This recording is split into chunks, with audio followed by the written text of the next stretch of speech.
Hello friends, good morning. दोस्तों, मैं सुरेंद्र सिंह आज के सेशन में दोस्तों आप सभी लोगों का स्वागत करता हूं। दोस्तों, जैसा कि आप पिछले 2 दिन से देख रहे हैं कि ये बल्ब जल ही जल रहा है, बुझ नहीं रहा है। दोस्तों, बल्ब कभी बुझाना नहीं चाहिए, लेकिन जब जैसे जहां पे हमें इलेक्ट्रिसिटी बचाना भी चाहिए। क्यों? ऐसा नहीं है, दिन में भी काफी मैं देखता हूँ रोड लाइट वगैरह जले होते हैं, तो ऐसा नहीं होना चाहिए। विद्युत को दोस्तों जितना हम बचा सकें, क्योंकि विद्युत किससे जनरेट हो रही है? हमारे पानी से भी जनरेट हो रही है। इसीलिए तो कहते हैं दोस्तों, बिजली बचाओ पानी बचाओ। ठीक है, तो ये चीज आपको पता होना चाहिए। तो दोस्तों, कल जो बात हो रही थी हमारी कुछ मीटर वगैरह पे हुई थी। आज जो बात करेंगे दोस्तों, वो हम सबसे पहले एचपी के बारे में बात करेंगे, क्योंकि एचपी क्या होता है। देखो, सबसे इंपॉर्टेंट क्वेश्चन है दोस्तों, एचपी से रिलेटेड सबसे ज्यादा क्या क्या पूछे जाते हैं मैं आपको बताता हूं कंप्लीट। ठीक है, सबसे पहले क्या होता है एचपी। एचपी का पूरा नाम क्या होता है? एचपी का पूरा नाम हॉर्स पावर अर्थात अश्व शक्ति। अश्व शक्ति होता। ये चीज आपको समझ में आई दोस्तों? ठीक है, अब बात करते हैं कि एचपी का पूरा नाम अश्व शक्ति होता है, तो एचपी की कुछ डेफिनेशन भी होगी। दोस्तों, ये हमारी एचपी होती है। क्या होती है? एचपी। ठीक है, इस एचपी को हमने दो भागों में बांटेंगे, एक तो हम बीटीयू में बांटेंगे, एक हम इसको एमकेएस में बांटेंगे। इसको हम क्या कहते हैं दोस्तों? ब्रिटिश प्रणाली कहते हैं। इसको दोस्तों हम क्या कहते हैं? मीट्रिक प्रणाली कहते हैं। तो ये भी आपको पता होना चाहिए। ठीक है दोस्तों, समझ में आ रहा है आपको? ठीक है, तो ये आपको पता होना चाहिए। अब बात करेंगे दोस्तों, एचपी क्या होता है। देखो, सामान्य तौर पर आप सभी लोग जानते हो जो एचपी होते हैं। आप आमतौर पर कहते हैं कि कोई भी मोटर लेने जाते हैं, सर इतने एचपी का, 1 एचपी 2 एचपी। तो इन सब चीजों के बारे में दोस्तों पता होना चाहिए। अब बात आती है एचपी, तो देखो सबसे पहले हम बात करेंगे एचपी किसे कहते हैं।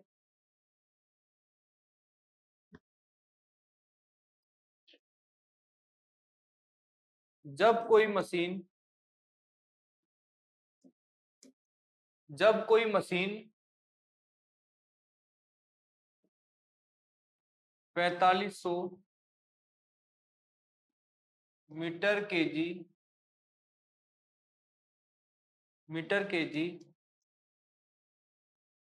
प्रति मिनट से कार्य करती है तो करती है तो उसे मीट्रिक एचपी 1 एचपी कहते हैं। दोस्तों, कई बार पूछा जाता है कि जो हमारे एचपी होते हैं, जो उनके कार्य करती है, जो मशीन करती है, वो कितने कार्य करने की जो दर होती है वो कितनी होती है? हमारी 4500 मीटर केजी होती है कार्य करने की। 1 सेकंड दोस्तों, जब कोई मशीन 4500 मीटर केजी प्रति मिनट से कार्य करने की दर मिनट से कार्य करने की दर से कार्य करती है। 1 सेकंड दोस्तों, इसको आप ऐसे लिखो। देखो, वैसे सही है, कोई दिक्कत नहीं है। जब कोई मशीन 4500 मीटर केजी प्रति मिनट से कार्य करने की मीटर से कार्य करने की जो दर होती है ना, या मिनट दर कर दो, यहाँ पे इतना कर दो, तो इससे क्या हो जाएगा भाई? दर क्या होता है? वो फिक्स हो जाता है। तो दर से जो भी कार्य करने की क्षमता होगी वो हमारी क्या होगी?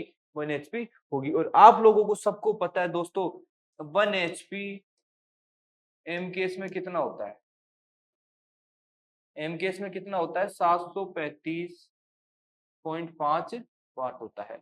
सबसे ज्यादा पूछा जाता है दोस्तों, कितना होता है? 735.5 वाट होता है। ठीक है, इसी बात में दोस्तों हम बीटीयू में बात करेंगे। जब कोई मशीन जब कोई मशीन 33,000 फुट पाउंड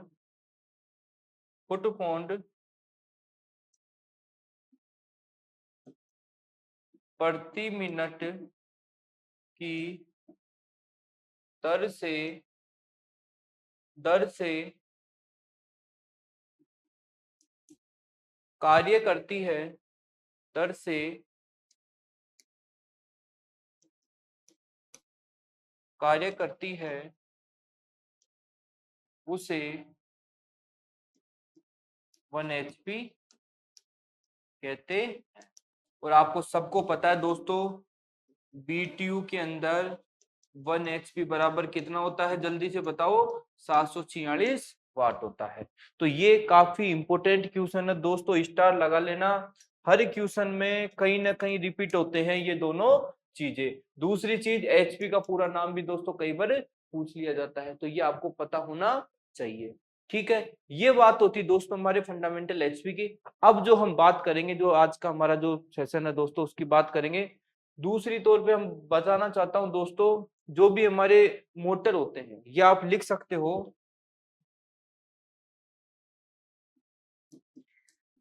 मोटर की क्षमता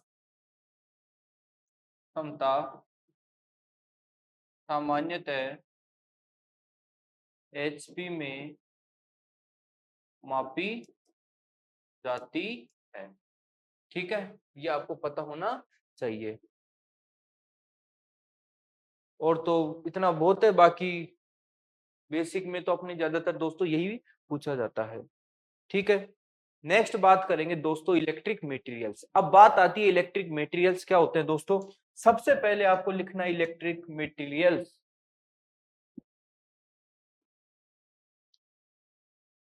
विद्युत को विद्युत को एक स्थान से दूसरे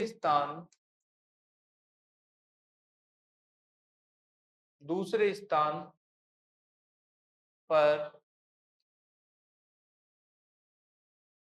प्रवाहित करने के लिए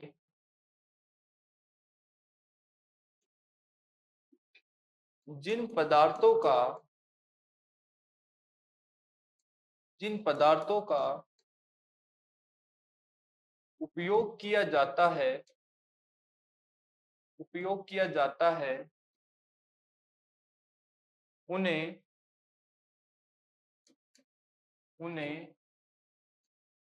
विद्युत पदार्थ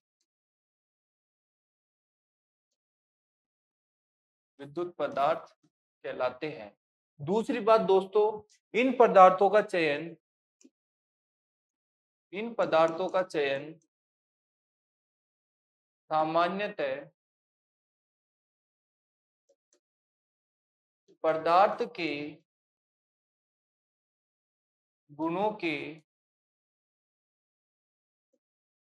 आधार पर किया जाता। तो दोस्तों ये भी आपको पता होना चाहिए। भाई जो भी हमारे, देखो, कोई भी इलेक्ट्रिसिटी को हम एक स्थान से दूसरे स्थान पे दोस्तों पहुंचाएंगे, तो हमें कुछ मटेरियल की आवश्यकता होगी। क्या बिना मटेरियल के हवा में उड़ा देंगे विद्युत को? नहीं उड़ा सकते दोस्तों। इसीलिए हमें किसकी आवश्यकता होगी? मटेरियल की आवश्यकता होगी। दूसरी बात, इस मटेरियल के साथ में हमें ऐसा नहीं है कि हमें धातु ही धातु चाहिए, अधातु भी चाहिए, कुछ सेमीकंडक्टर भी चाहिए। ठीक है, तो ये सब चीजें हम पढ़ेंगे, तो ये चीज आपको पता होना चाहिए। आगे लिखो, सामान्यतः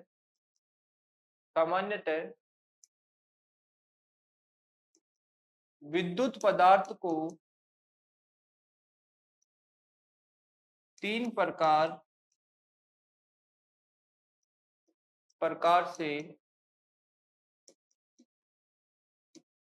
से विभाजित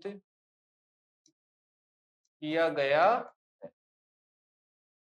तो दोस्तों बात आती है कि विभाजित कैसे किया गया है, तो मैं आपको सबसे पहले बता देता हूं। जो हम पहले नंबर की टाइप पढ़ेंगे वो क्या होंगे दोस्तों? हमारे कंडक्टर को हम क्या बोलते हैं दोस्तों?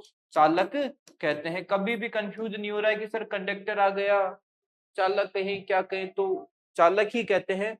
अब बात आती है कंडक्टर किसे कहते हैं। दोस्तों आप सबको पता है कि यहां से विद्युत को हम ले जाएंगे, यहां पर ले जाने के लिए हमें किसकी आवश्यकता होगी? कुछ पदार्थ की आवश्यकता होगी। और पदार्थ में ऐसा पदार्थ होना चाहिए कि जो भी हमारे इलेक्ट्रॉन्स है, जो हमारे आवेश है, वो क्या हो, इसमें आसानी से बह सके। जब इसमें आसानी से बहेंगे तभी तो क्या होगा दोस्तों, हमारी विद्युत यहां से एक स्थान से दूसरे स्थान पे जाएगी। तो ये चीज की जो डेफिनेशन होती है दोस्तों, कंडक्टर वे पदार्थ जिसमें वे पदार्थ जिसमें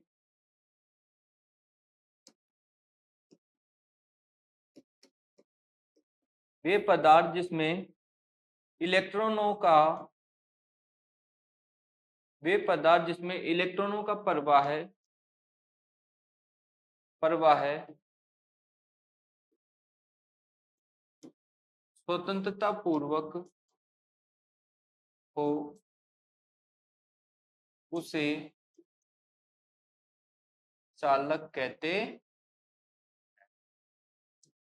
ठीक है दोस्तों, क्या कहते हैं? चालक कहते हैं।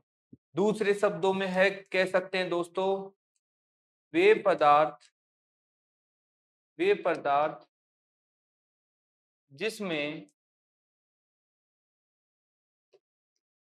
विद्युत धारा आसानी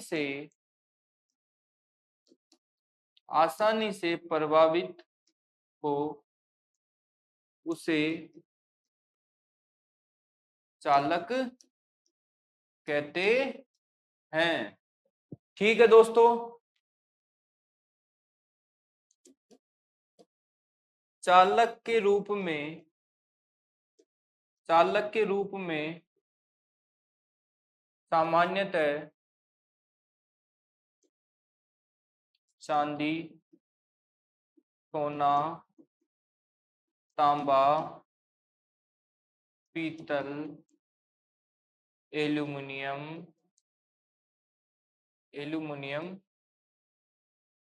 आदि का उपयोग किया जाता है। तो दोस्तों ये चीज आपको पता होना चाहिए, चालक क्या होते हैं। मेरा जो समझाने का तरीका यही है, जिसमें दोस्तों विद्युत धारा आसानी से प्रभावित हो, वही क्या होते हैं दोस्तों, हमारे चालक कहलाते हैं। चालक का ये पूरा कंप्लीट फंडामेंटल है। दूसरी बात करेंगे दोस्तों, ये चालक है ना कौन कौन से होते हैं। तो आप सबको पता है कि चालक हमारे ठोस में भी होते हैं, हमारे द्रव में भी होते हैं, हमारे गैस में भी होते हैं। तो मैं यहाँ पे लिख देता हूं दोस्तों, ये तो है हमारे चालक। ये क्या है दोस्तों? चालक। और इनकी बना देता हूं मैं 3 ब्रांच। कितनी ब्रांच? 3 ब्रांच। अब इन 3 ब्रांचों से क्या होता है दोस्तों, हमें यह पता रहेगा। सबसे पहले तो क्या लिखेंगे? ठोस। ठीक है, दूसरे नंबर पे लिखेंगे द्रव, और तीसरे नंबर पे लिखेंगे गैस। तो दोस्तों जो ठोस, द्रव, गैस, अर्थात इसका मतलब हम पढ़ेंगे आगे कि ठोस कौन कौन से होते हैं, द्रव कौन कौन से होते हैं, और गैस कौन कौन सी होती है जो हमारे चालक का काम करते हैं दोस्तों। ठीक है, तो इसी के साथ हम आगे पढ़ते हैं दोस्तों। ठोस, द्रव, गैस। सबसे पहले बात करेंगे दोस्तों ठोस की। किसकी बात करेंगे? ठोस की। देखो जो ठोस होते हैं ना, क्या होते हैं दोस्तों? ठोस। एक नंबर पे पढ़ेंगे हम ठोस को दोस्तों, हम क्या कहते हैं? सॉलिड कहते हैं। क्या कहते हैं? सॉलिड। अब बात आती है सॉलिड क्या होते हैं। देखो वे पदार्थ जिनमें क्या होता है, एक भार होता है, वही तो हमारे सॉलिड कहलाते हैं। तो इनके बारे में अपन इतनी ज्यादा चर्चा नहीं करेंगे। ठोस पदार्थ हमारे कौन कौन से होते हैं उनके बारे में आपको पता होना चाहिए दोस्तों। ठीक है, तो वे पदार्थ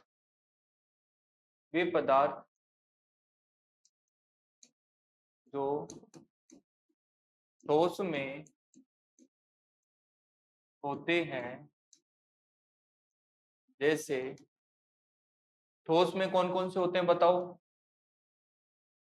चांदी, सोना, पीतल, तांबा, एल्यूमिनियम। ठीक है, एल्यूमिनियम, टिन तथा लेड। तो दोस्तों ये क्या होते हैं? हमारे ठोस में होते हैं। लोहा भी लिखो दोस्तों, लोहा भी क्या होता है? हमारा चालक ही होता है ठोस में। तो ये चीज आपको पता होना चाहिए। ठीक है दोस्तों, अब जो हम नेक्स्ट बात करेंगे वो बात करेंगे दोस्तों किसकी, हम बात करेंगे दोस्तों द्रव की। तो द्रव से तात्पर्य होता है दोस्तों वे वे तरल पदार्थ वे तरल पदार्थ जिसमें विद्युत धारा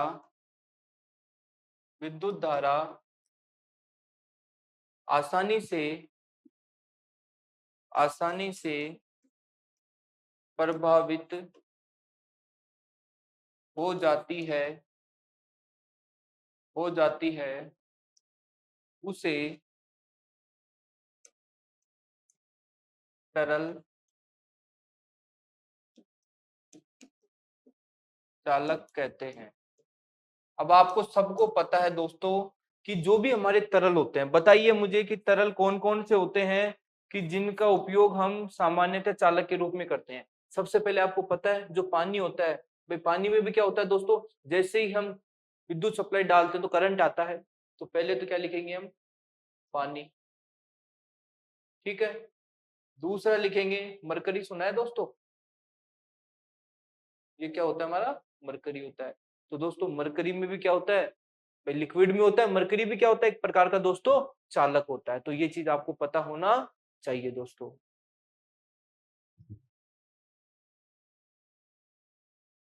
ठीक है, तो नेक्स्ट बात करेंगे दोस्तों, वो हम बात करेंगे, देखो ठोस हो गए, द्रव हो गए, गैस। कुछ गैसें ऐसी है जो सामान्यतः चालक का कार्य करती है। जैसे हम बात करें हीलियम,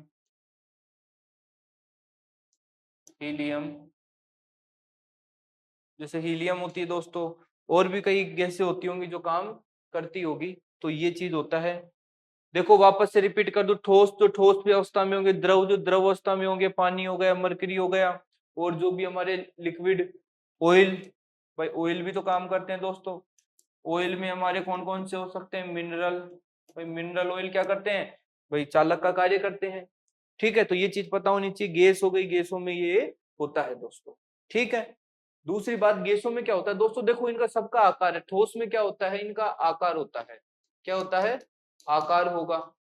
क्या द्रव में आकार होगा, क्या द्रव में आकार नहीं होता दोस्तों, इनका क्या होता है, एक आयतन फिक्स होता है कि इनका वॉल्यूम क्या है। और दोस्तों रही बात गैस की, तो इसमें ना तो कोई आकार फिक्स है, ना इनका कोई साइज फिक्स है, ये कोई भी कुछ फिक्स नहीं है दोस्तों। ठीक है, तो ये होते हैं हमारे चालक। तो दूसरी बात दोस्तों, एक छोटी सी बात और कर लेते हैं कि चालक कौन कौन से होते हैं, वो आपको मैं सॉलिड में और लिखा देता हूँ। देखो वे पदार्थ जो ठोस में होते हैं, जैसे चांदी हो गया, सोना हो गया, पीतल हो गया, तांबा हो गया, एल्यूमिनियम हो गया, टिन हो गया, लेड हो गया, लोहा हो गया। ठीक है, इसके बाद जस्ता कर लो इसमें, भाई जस्ता भी होता है हमारा चालक। तो ये सब चीजें क्या पता होना चाहिए आपको। निकिल, निकिल लिखा थोड़ी है, निकिल नहीं लिखा है, तो निकिल भी होता है दोस्तों। ठीक है, निकिल हो गया। और नाइक माइक वो क्या बोलते हैं इनको, नाइक्रोम वगैरह भी होते हैं, शीशा होते हैं, पारा, टंगस्टन, नाइक्रोम, ये सब चीजें होती हैं, तो पता होना चाहिए आपको। नाइक्रोम, टंगस्टन, तो ये सब चीज क्या होते हैं दोस्तों, हमारे चालक होते हैं। ये चालक आपको कंप्लीट पता होना चाहिए। ठीक है, चांदी, सोने, एल्यूमिनियम जो ज्यादातर यूज होते हैं वो हमारे यही होते हैं। दूसरी चीज दोस्तों काफी इंपॉर्टेंट होता है, जो कार्बन भी होता है ना, वो कार्बन भी क्या होता है दोस्तों, हमारा चालक होता है। कभी ऐसा नहीं करना है कि कार्बन हमारा सेमीकंडक्टर भी होता है और ये चालक भी होता है, लेकिन सेमीकंडक्टर कब होगा, उसका एक गुण होता है, उस गुण के बेस पे ये क्या होता है दोस्तों, सेमीकंडक्टर होता है। नेक्स्ट बात करते हैं दोस्तों इंसुलेटर। इंसुलेटर से तात्पर्य होता है, देखो दोस्तों जिस प्रकार चालक में विद्युत धारा आसानी से बह सकती है, उस प्रकार जो हमारे इंसुलेटर है उसमें धारा आसानी से नहीं बह सकती है। तो ये आपको पता होना चाहिए।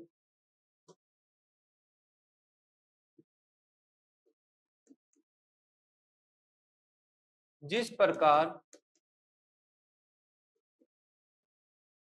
चालक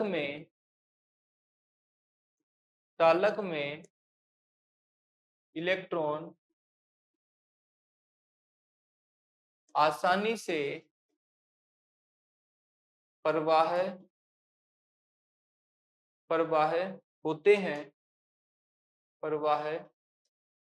होते हैं उसी प्रकार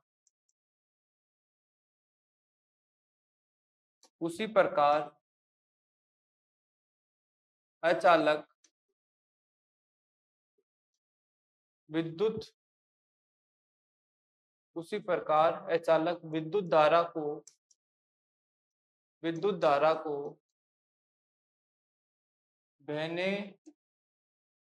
बहने से रोकते हैं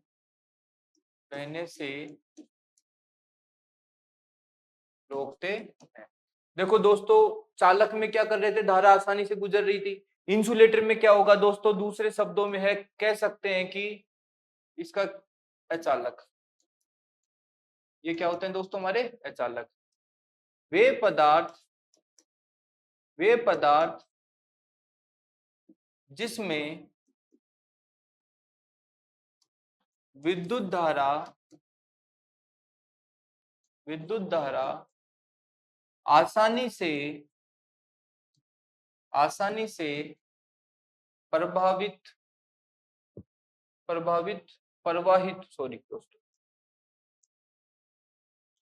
विद्युत सावधानी से प्रवाहित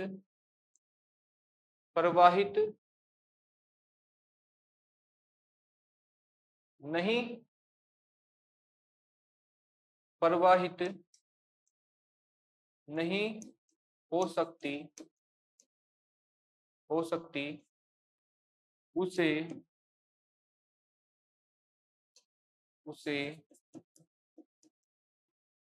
अचालक कहते हैं।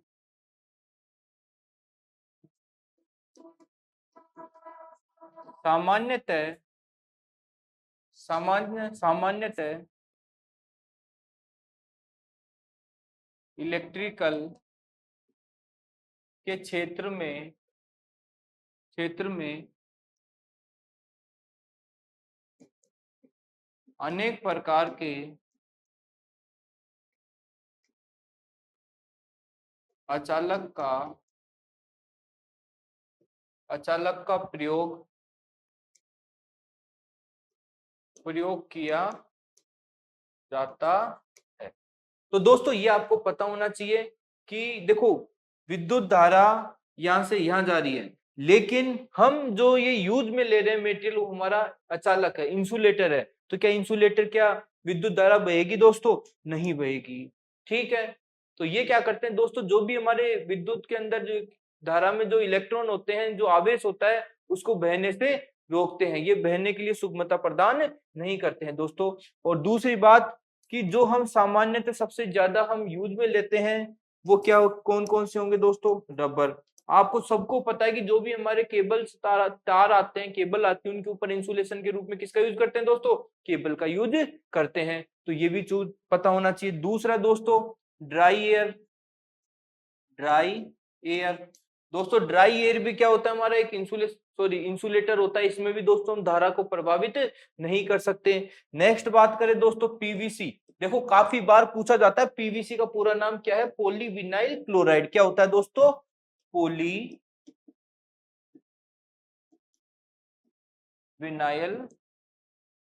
क्लोराइड। तो ये भी क्या होता है दोस्तों, हमारा एक इंसुलेटर होता है। और बात करें दोस्तों, अब्रक आपने सुना होगा, अब्रक, कागज। कागज भी हमारा क्या, एक इंसुलेटर है। ठीक है, और जो भी हमारे बेकेलाइट, एस्टोबस, ये सब क्या होते हैं दोस्तों, हमारे इंसुलेटर होते हैं। बेकेलाइट, एस्टबस, ठीक है, जो ये एस्टबस आते हैं ना, एस्टबस बस आता है, सॉरी 1 सेकेंड।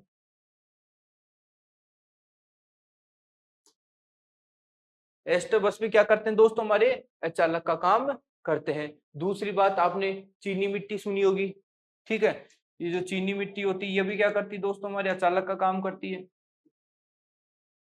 ठीक है। तो ये चीज आपको पता होना चाहिए कंप्लीट। सबसे ज्यादा पूछे जाते हैं कौन कौन से अचालक होते हैं, कौन कौन से चालक होते हैं, ठीक है। तो ये हमारे इंसुलेटर होते हैं, अचालक। अब बात करेंगे दोस्तों सेमीकंडक्टर। सेमीकंडक्टर से तात्पर्य होता है दोस्तों अर्धचालक। देखो एक छोटा सा फंडामेंटल है भाई, चालक और अचालक का दोनों का गुण जिसमें होता है ना दोस्तों, वो हमारे सेमीकंडक्टर होते हैं। तो लिखो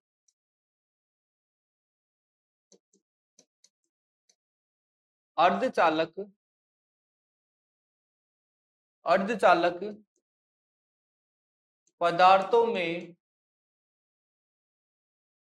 सामान्यतः, अर्धचालक पदार्थों में सामान्यतः चालक व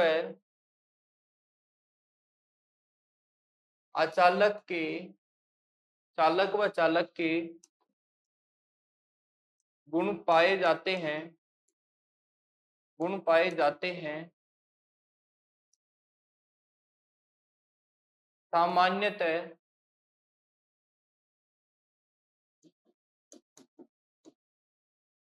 अर्धचालक के रूप में, अर्धचालक के रूप में carbon, silicon, silicon, carbon, silicon, germanium, बोरोलियम आदि पदार्थ का उपयोग, आदि पदार्थ, आदि पदार्थ अर्धचालक, अर्धचालक कहलाते हैं, ठीक है दोस्तों। और रही बात देखो इनके चालक अचालक, जो हमारा इलेक्ट्रॉनिक्स का चैप्टर होता है ना, उनमें इनका ज्यादा जिक्र होता है, क्योंकि जो भी हमारे पीसीबी वगैरह होती है ना, वो सेमीकंडक्टर की बनी होती है। तो ये आपको पता होना चाहिए। और बात करें दोस्तों कि जो हमारे सेमीकंडक्टर होते हैं, क्या होते हैं दोस्तों, सेमीकंडक्टर होते हैं, इनमें क्या होता है, एक तापमान फिक्स होते हैं। देखो दूसरी बात, सेमीकंडक्टर, सेमीकंडक्टर सामान्यतः परम शून्य तापमान पर, तापमान पर यह चालकों की भांति कार्य करते हैं। तो दोस्तों ये इनका गुण होता है कि जब हम इनको माइनस की 273 डिग्री, कितना, माइनस का 273 डिग्री सेंटीग्रेड पर इनको जब हम यूज में लेंगे, तो ये हमारे दोस्तों चालक के रूप में कार्य करते हैं। ये काफी इंपॉर्टेंट नॉलेज आपके लिए, ठीक है। हेलो फ्रेंड्स, गुड मॉर्निंग दोस्तों, मैं सुरेंद्र सिंह आज के इस सेशन में आप सभी लोगों का स्वागत करता हूं। दोस्तों हम बात कर रहे थे इलेक्ट्रिसिटी के बारे में, इलेक्ट्रिसिटी क्या है, कैसे वर्क करती है, क्या स्पीड है, कौन कौन से मटेरियल में यूज होती है, ठीक है। अब जो आज दोस्तों हम बात करेंगे वो कुछ इसकी थ्योरेटिकल और बात करेंगे। उसके बाद में दोस्तों जो हमारे क्वेश्चंस पूछे जाते हैं इलेक्ट्रिकल से रिलेटेड, दोस्तों हम उन पर चर्चा करेंगे, ठीक है दोस्तों। तो आज की हम क्लास स्टार्ट करते हैं। सबसे पहले बात आती है दोस्तों ओम का नियम। देखो आपने काफी बार सुना होगा ये ओम का नियम, ओम का नियम। देखो ओम के नियम से तात्पर्य होता है कि कोई भी हमारा विद्युत सर्किट होता है ना दोस्तों, उसमें जो बहने वाली जो धारा होती है, क्या होती है दोस्तों, धारा होती है। उसमें जो भी हम विद्युत बल लगाते हैं, ठीक है, उसके अनुसार जो उसके वोल्टेज के क्या होते हैं दोस्तों, समानुपाती होते हैं। तथा जो हमारा विद्युत परिपथ होता है दोस्तों, उसके प्रतिरोध रेजिस्टेंस के क्या होंगे, अनुक्रमाती, अनुक्रमापाती अर्थात मतलब विलोमानुपाती होते हैं दोस्तों। तो ये इसका डेफिनेशन होता है कि किसी भी विद्युत सर्किट में बहने वाली धारा, उसमें लगाए गए विद्युत बल ईएमएफ वोल्टेज के समानुपाती होगा। बिल्कुल सही बात है। और जो समानुपाती तथा विद्युत परिपथ के प्रतिरोध के, किसके दोस्तों, प्रतिरोध के क्या होता है, ये विलोमानुपाती होता है, विलोमानुपाती होता है। दूसरी बात करें दोस्तों, जो सबसे ज्यादा इसका जो पूछा जाता है एग्जाम में, जो सबसे ज्यादा जिक्र होता है वो होता है इसके सूत्र का। सूत्र का क्या मतलब होता है वो हम उस पर कंप्लीट चर्चा करेंगे। सबसे पहले आपको कुछ नहीं करना है, याद करने की प्रैक्टिस होनी चाहिए। क्या होनी चाहिए, प्रैक्टिस। हमें कुछ नहीं करना है दोस्तों, एक बनाना है त्रिभुज। क्या बनाना है दोस्तों, त्रिभुज बनाना है। ये मैंने बनाया त्रिभुज, ठीक है। इस त्रिभुज के मैंने ये ऐसे हिस्से कर देंगे, ठीक है।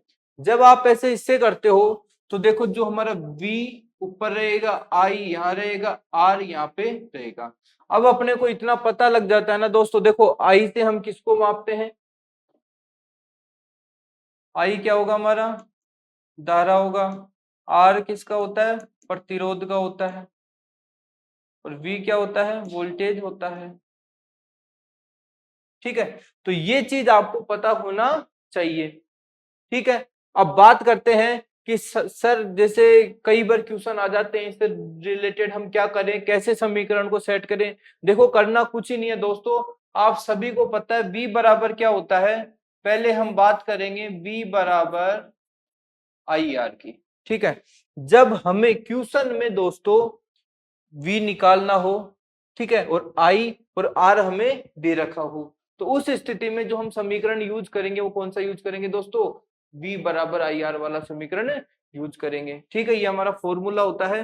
नेक्स्ट जो बात करेंगे दोस्तों, जैसे बात आती है I निकालने की, ठीक है, तो I को निकालेंगे तो देखो V तो हमारा यही रहेगा, लेकिन R क्या होगा दोस्तों, पक्षांतरण, सॉरी नीचे आ जाएगा, तो V बराबर, सॉरी I बराबर V बटे R, ठीक है। नेक्स्ट बात करते हैं दोस्तों, इसी के साथ में यदि R पूछ ले तो R होता है दोस्तों V बटे I। इसी के साथ में ये जो अपने फॉर्मूले होते हैं ये किसके होते हैं दोस्तों, ओम लॉ के कंप्लीट क्या होते हैं, ये फॉर्मूले होते हैं। तो ये चीज आपको पता होना चाहिए। अब देखो एग्जाम्पल के तौर पे मैं फिर समझा देता हूं।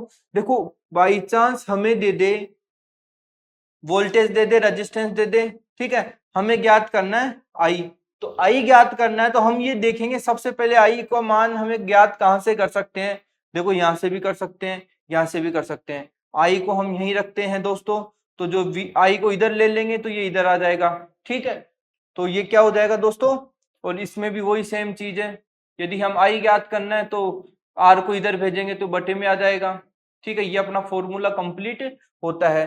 तो रही बात इनके न्यूमेरिकल की, वो हम एक साथ न्यूमेरिकल करेंगे। जब तक बस आपको देखो मैं फिर समझाता हूँ, एग्जाम में कुछ नहीं पूछा जाता, निम्न में से सत्य है। क्या पूछा जाता है, निम्न में से सत्य है, निम्न में से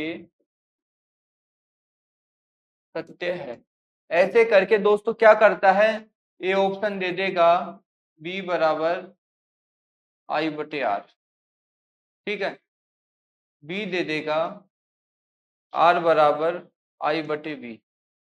सी दे देगा दोस्तों बी बराबर आर आई,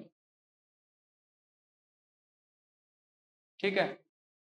और डी ऑप्शन दे देगा दोस्तों आर बराबर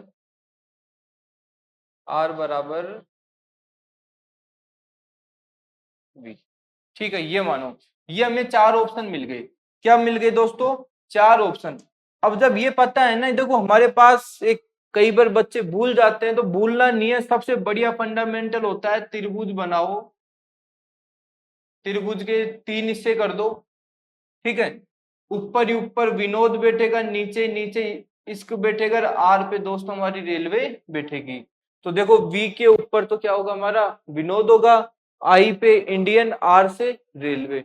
तो ये आप इसको याद कर सकते हैं, कैसे भी किसी के नाम के अकॉर्डिंग भी याद कर सकते हैं। ऊपर विनोद है, दाएं पे राजेश है, आई पे कोई भी हो सकता है, ठीक है। तो ये चीज आपको पता होना चाहिए, ठीक है दोस्तों, कंप्लीट। अब नेक्स्ट बात करते हैं, जैसा कि आप लोग देख रहे होंगे दोस्तों, सबसे ज्यादा एग्जाम में पूछे जाने वाला होता है पावर फैक्टर। पावर फैक्टर से तात्पर्य होता है दोस्तों आभासी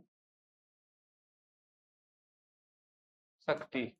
क्या होता है दोस्तों, आभासी शक्ति। और आपको सबको पता है कि जो हमारी वास्तविक शक्ति और आभासी शक्ति के अनुपात को हम क्या कहते हैं दोस्तों?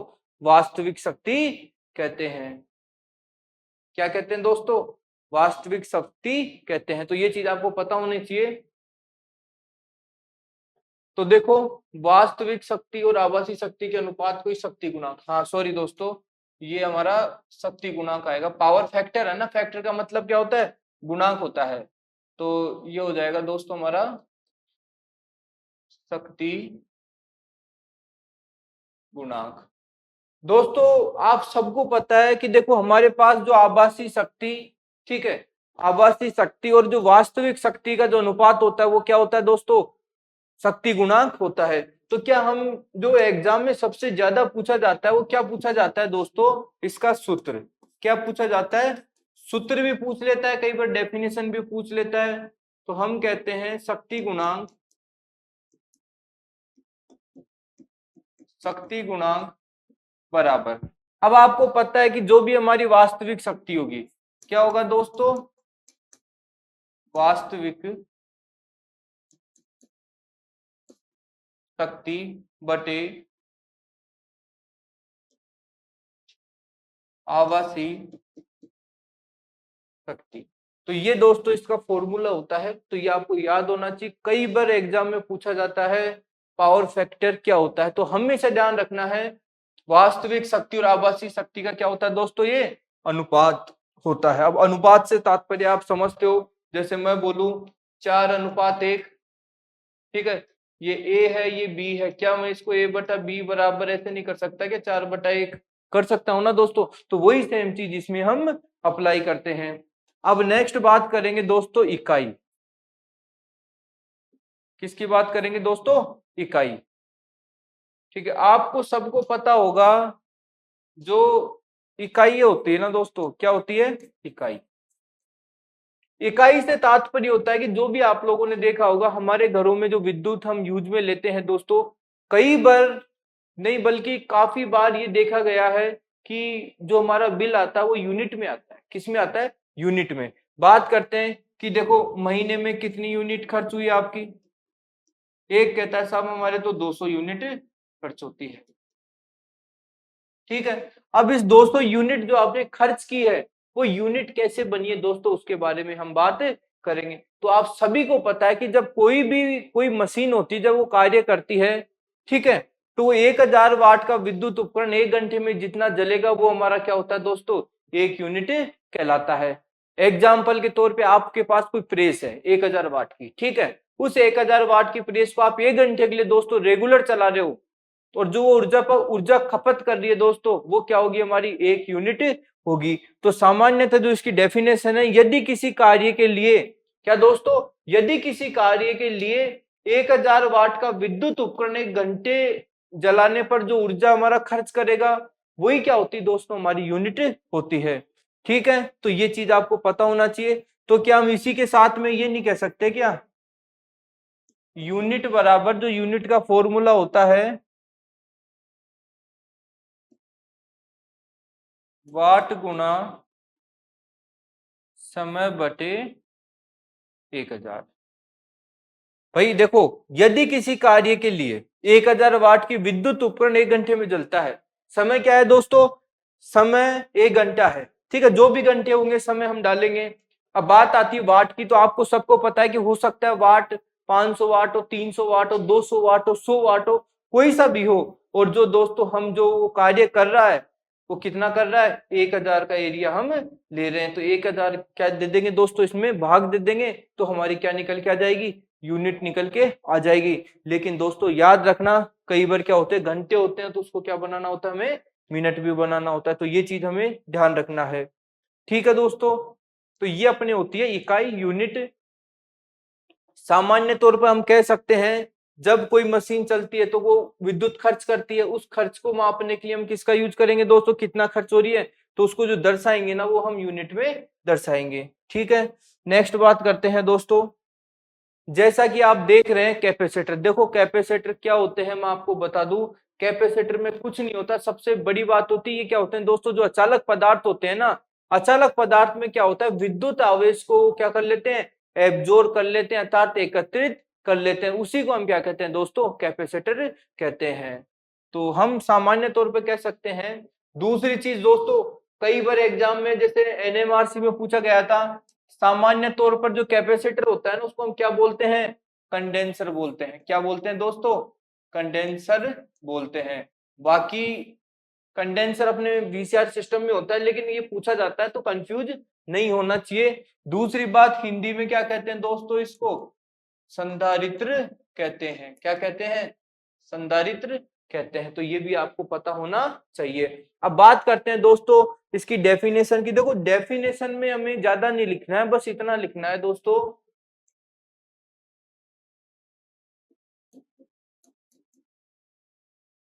सॉरी,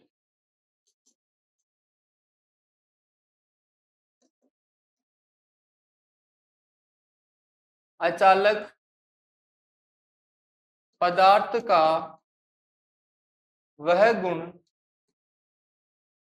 जो आवेश को एकत्र एकत्र करने में एकत्र करने में सफल होते हैं,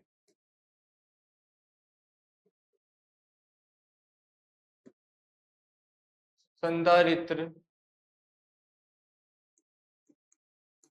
कहलाते। तो दोस्तों ये आपको पता होना चाहिए, कैपेसिटर किसे कहेंगे, जो भी अचालक पदार्थ आवेशों को क्या कर लेते हैं दोस्तों, एकत्रित कर लेते हैं। एकत्रित करने के बाद में आपको खुद को पता हो क्या करेंगे, छोड़ेंगे, किसी दूसरे सहायक होंगे, तो इन कैपेसिटर का उपयोग करते हैं। दूसरी बात, सामान्यतः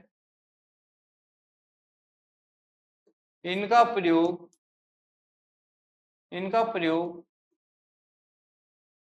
पावर फैक्टर को बढ़ाने के लिए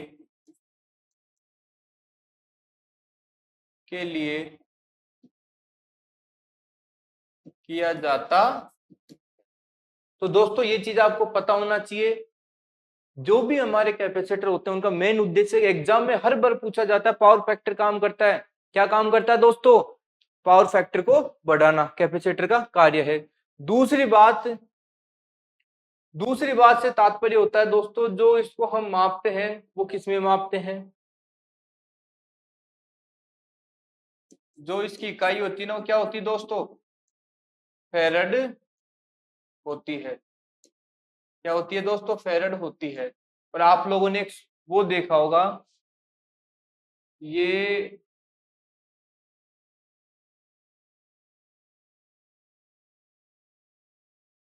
इस टाइप का होता है दोस्तों, ठीक है। और दूसरी बात, इसको सामान्यतः हम किससे प्रदर्शित करते हैं दोस्तों, इसको सामान्यतः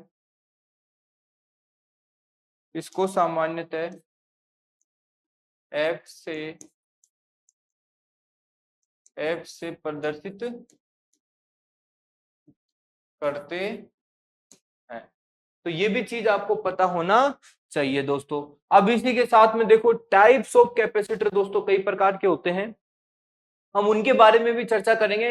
लेकिन दोस्तों उससे पहले हमारे जो सिस्टम में जो सबसे ज्यादा यूज करते हैं हम किन किन का, तो स्टार्टिंग कैपेसिटर, एक रनिंग कैपेसिटर। तो इनके बारे में दोस्तों हम चर्चा करेंगे। रनिंग कैपेसिटर क्या होता है, स्टार्टिंग कैपेसिटर क्या होता है। सबसे पहले तो स्टार्टिंग कैपेसिटर देखो दोस्तों,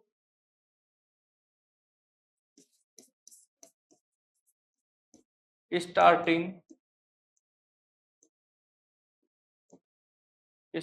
कैपेसिटर का प्रमुख कार्य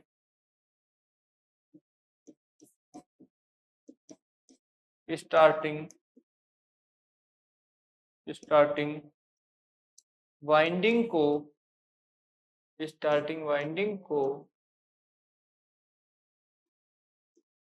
टॉर्क देना होता है। सामान्यतः इनकी क्षमता रनिंग कैपेसिटर की तुलना में अधिक होती। अर्थात दोस्तों जैसे हमारा रनिंग कैपेसिटर 25 माइक्रोफेरेड का है ना, तो जो स्टार्टिंग कैपेसिटर होगा ना 50 से 60 माइक्रोफेरेड का होगा, 50-70 का होगा। तो ये चीज आपको पता होना चाहिए। दूसरी बात दोस्तों, इस कैपेसिटर को सामान्यतः मोटर में स्टार्टिंग वाइंडिंग पर श्रेणी क्रम में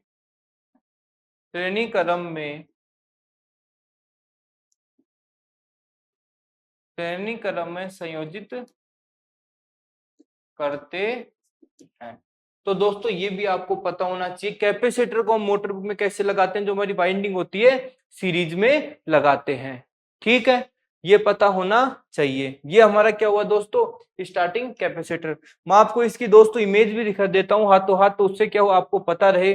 देखो जो स्टार्टिंग कैपेसिटर होता है उसके ऊपर लिखा होता है एसी मोटर स्टार्ट। ठीक है, इसमें देखो 80 से 100 माइक्रो एमएफडी का ये है, 230 वोल्टेज लिखा होता है। ठीक है, और ये 50-60 हर्ट्ज पे कार्य करता है। टेम्परेचर -30 से प्लस के 70 डिग्री सेंटीग्रेड पर ये काम करेगा, और इसकी जो ड्यूटी साइकिल है 1.7% होती है। ठीक है, तो ये क्या है दोस्तों, हमारा स्टार्टिंग कैपेसिटर है। ठीक है, तो ये चीज समझ गई। इसी के साथ में दोस्तों हम नेक्स्ट बात करेंगे रनिंग कैपेसिटर। रनिंग कैपेसिटर क्या होता है दोस्तों, आपको सबको पता है। देखो रनिंग कैपेसिटर के बारे में,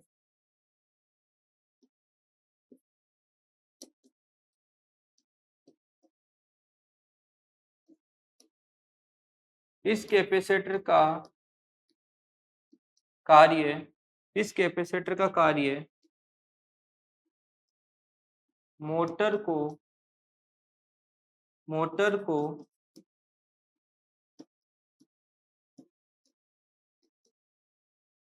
स्टार्टिंग वाइंडिंग को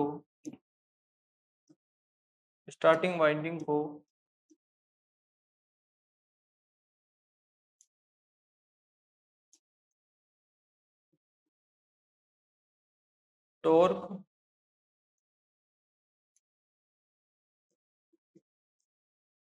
देने का कार्य करता है। सामान्यतः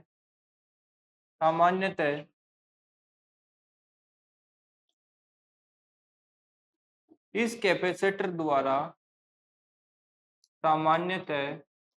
इस कैपेसिटर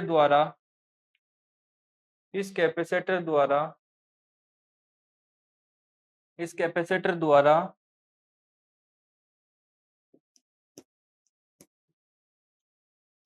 स्टार्टिंग वाइंडिंग को निरंतर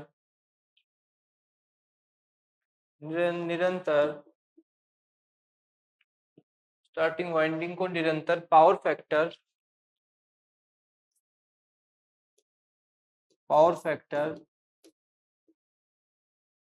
बनाकर रखता है। दोस्तों जो रनिंग कैपेसिटर होता है, इसका जो मेन फंडामेंटल क्या होता है कि इसको हम किस में लगाएंगे, सीरीज में लगाएंगे, किसके साथ, स्टार्टिंग वाइंडिंग के साथ। लेकिन दोस्तों ये क्या करता है, जैसे ही मोटर का टॉर्क कम होता है तो ये क्या करता है, साथ के साथ टॉर्क देता रहता है। ठीक है, तो ये हमारा क्या होता है दोस्तों, रनिंग कैपेसिटर होता है। दूसरी बात, इनकी क्षमता क्या होती है दोस्तों, स्टार्टिंग कैपेसिटर की तुलना में कम होती है। इनका मान सामान्यतः स्टार्टिंग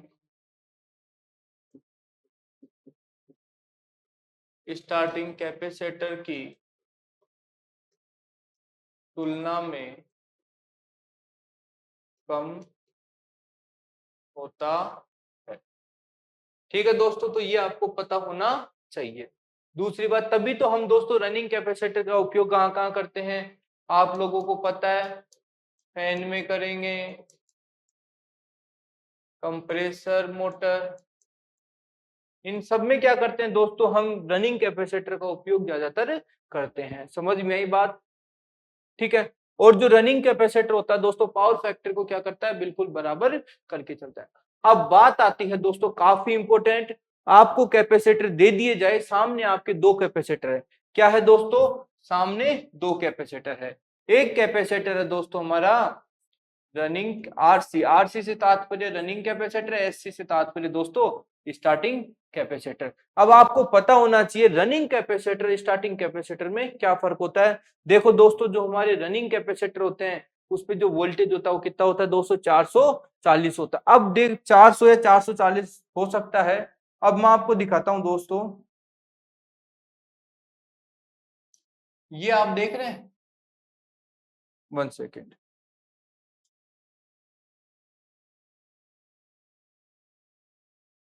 तो ये जो 400 VAC लिखा हुआ आ रहा है ना दोस्तों, तो ये क्या होता है, हमारा 400 वोल्टेज होता है। ठीक है, 400 भी होता है, कई बार 440 भी होता है, तो कंफ्यूज नहीं होना है दोस्तों। ठीक है, तो अभी रनिंग कैपेसिटर में है 400। अब आप समझ गए कि जिस कैपेसिटर के ऊपर 400 लिखा होगा वोल्टेज के रूप में, उसे हम क्या कहेंगे दोस्तों, रनिंग कैपेसिटर। इसी के साथ में दोस्तों स्टार्टिंग की बात करें, स्टार्टिंग में कितना है, आपके सामने है 230 वोल्टेज। कितना है दोस्तों, 230 वोल्टेज। तो एक चीज तो आप इससे पहचान कर सकते हैं रनिंग स्टार्टिंग की। दूसरी बात, दोस्तों जो इनके एमएफडी होते हैं, ठीक है, एमएफडी में जो हमारा रनिंग कैपेसिटर होगा, तो रनिंग कैपेसिटर में क्या होता है दोस्तों, इनका फंडामेंटल फिक्स होता है, जैसे 25 एमएफडी, ठीक है, 36 एमएफडी, 45 एमएफडी।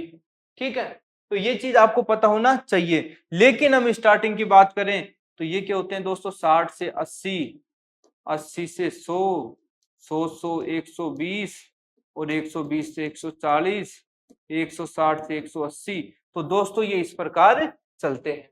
तो स्टार्टिंग कैपेसिटर समझ में आया, स्टार्टिंग कैपेसिटर की वैल्यू कैसी होगी। अब बात करेंगे और क्या होता है दोस्तों, देखो और जो आपके होते हैं ना प्लस माइनस का जो सिंबल होता है वो दोस्तों इसमें नहीं होता है। ठीक है, तो ये चीज आपको पता होना चाहिए। दोनों के हर्ट्ज क्या होंगे, जो फ्रीक्वेंसी होगी वो क्या होगी दोस्तों, 50 हर्ट्ज होगी, 50 हर्ट्ज होगी।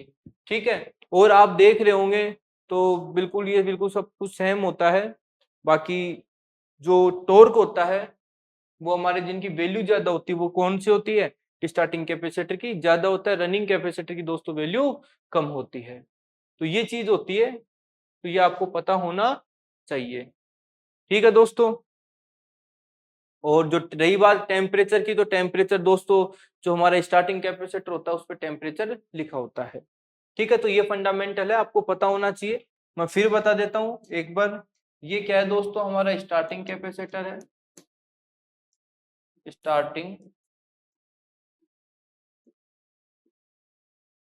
कैपेसिटर है, और ये क्या है दोस्तों, हमारा रनिंग कैपेसिटर है। ठीक है, दूसरी बात दोस्तों काफी इंपोर्टेंट है, देखो रनिंग कैपेसिटर होते हैं ना, उनके साथ में हम एक अलग से युक्ति जोड़ सकते हैं। ठीक है, जैसे इस कैपेसिटर में हमने 6 माइक्रोफेरेड, 4, 2.5, 2, 3 कितने भी जोड़ सकते हैं, लेकिन स्टार्टिंग कैपेसिटर में दोस्तों हम नहीं जोड़ सकते। ठीक है, बात समझ में आई आपको। नेक्स्ट बात करेंगे दोस्तों, काफी इंपोर्टेंट बात होगी, वो बात होगी कैपेसिटर। कैपेसिटर कितने प्रकार के होते हैं, तो आप लोग सभी देख रहे होंगे दोस्तों, 1 प्रकार, 2 प्रकार, 3 प्रकार, 4 प्रकार और ये 5 प्रकार। मतलब जो कैपेसिटर होते हैं दोस्तों 5 प्रकार के होते हैं। अब इस 5 प्रकार में हम सबसे पहले बात करेंगे जो हमारा कंप्लीट पेपर कैपेसिटर होता है। पेपर कैपेसिटर का यूज हम कहाँ करते हैं ये चीज हमें पता होना चाहिए, और इनकी जो क्षमता होती है वो कितनी होती है दोस्तों। ठीक है, तो दोस्तों इनकी जो क्षमता होती है 2.5 MFD की इनकी क्षमता होती है। ठीक है दोस्तों, ये चीज समझ में आई। तो ये जो पेपर होते हैं पेपर कैपेसिटर, अर्थात इसमें क्या करते हैं अचालक के रूप में दोस्तों जो पेपर होते हैं ना उनका उपयोग हम करते हैं किसको, आवेशों को एकत्रित करने के लिए, किसको, इलेक्ट्रॉन्स को एकत्रित करने के लिए हम किसका यूज करते हैं, पेपर कैपेसिटर का यूज करते हैं दोस्तों। इसी के साथ हम बात करें जो हमारे माइका कैपेसिटर होते हैं, क्या होते हैं दोस्तों, जो माइका, इनका उपयोग दोस्तों जो हमारे डीसी सप्लाई होती है ना उनमें इनका सबसे ज्यादा यूज किया जाता है, और जो इनकी जो क्षमता होती है 0.1 MFD, कितना होता है दोस्तों, 0.1 MFD इनकी क्या होती है, क्षमता होती है। ठीक है, इसके बाद हम बात करें सेरेमिक कैपेसिटर। सेरेमिक कैपेसिटर भी दोस्तों हमारे डीसी पे कार्य करते हैं, और इनकी भी कैपेसिटी 0.2 MFD होती है दोस्तों। इनका यूज हम ज्यादातर जो हमारे इलेक्ट्रॉनिक कंपोनेंट होते हैं, क्या होते हैं दोस्तों,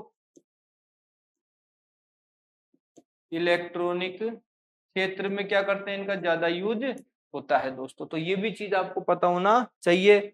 नेक्स्ट बात करेंगे इलेक्ट्रोलाइटिक। इलेक्ट्रोलाइटिक जो हमारा कैपेसिटर होता है दोस्तों, इसके माध्यम से हम 2000 MFD, कितना, 2000 MFD तक हम किनका यूज करते हैं दोस्तों, इलेक्ट्रोलाइट का यूज करते हैं। तो ये चीज काफी जरूरी है, इंपॉर्टेंट है, पता होना चाहिए दोस्तों।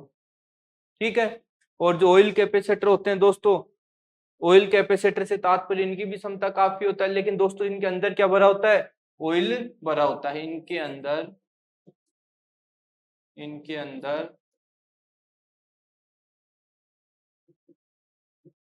मिनरल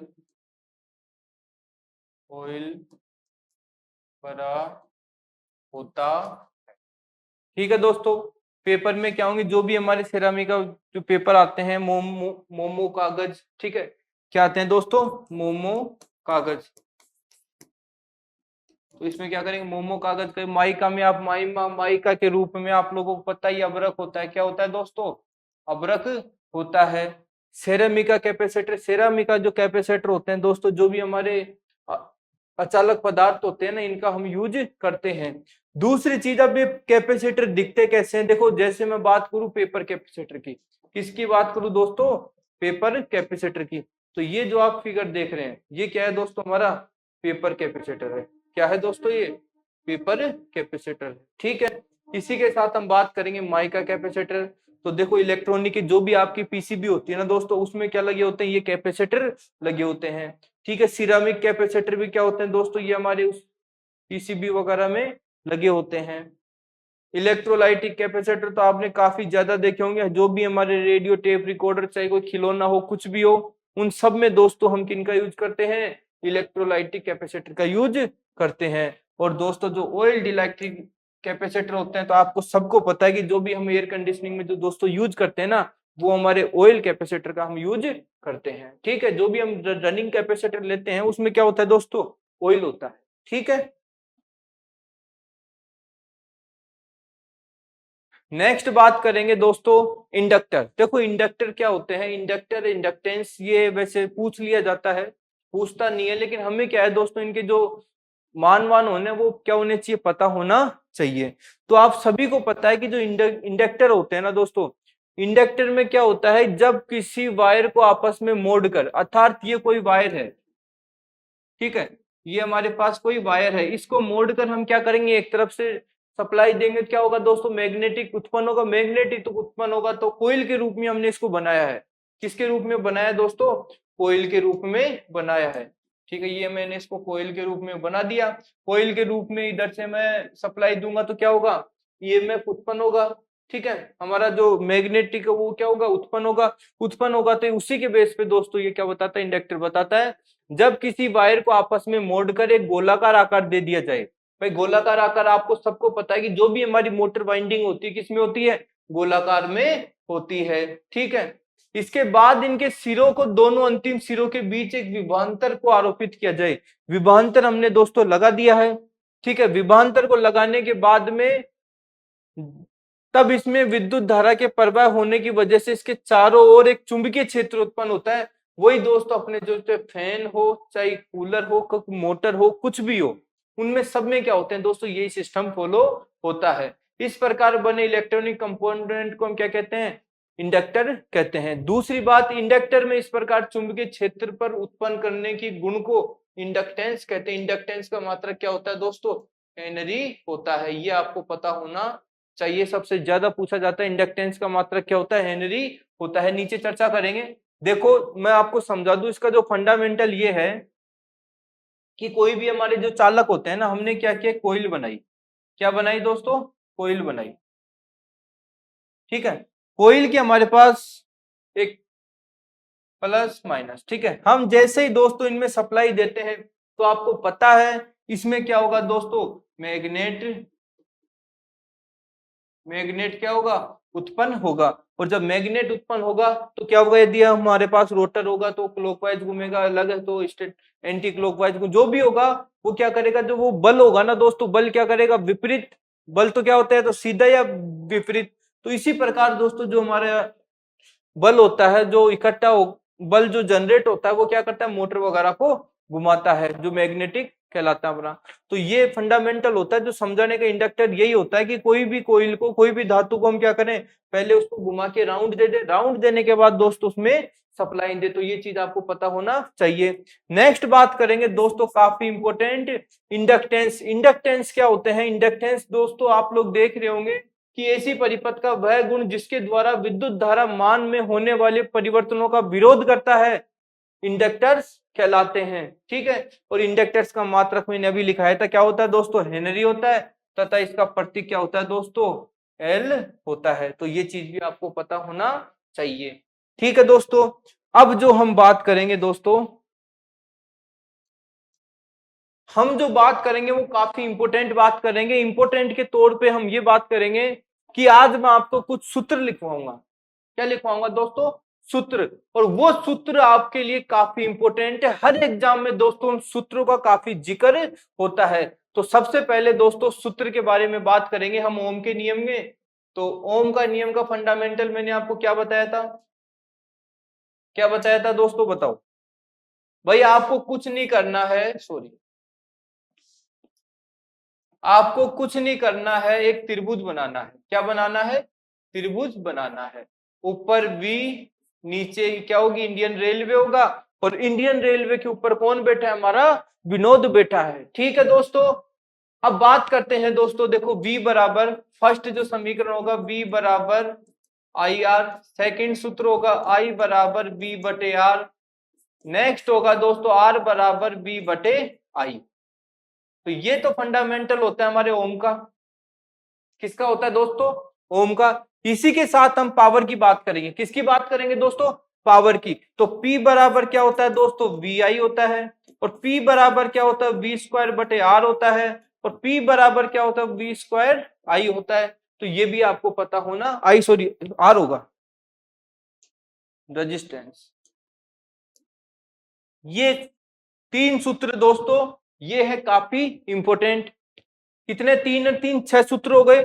थोड़े सा और जोर लगाओ, ज्यादा नहीं, थोड़ा सा।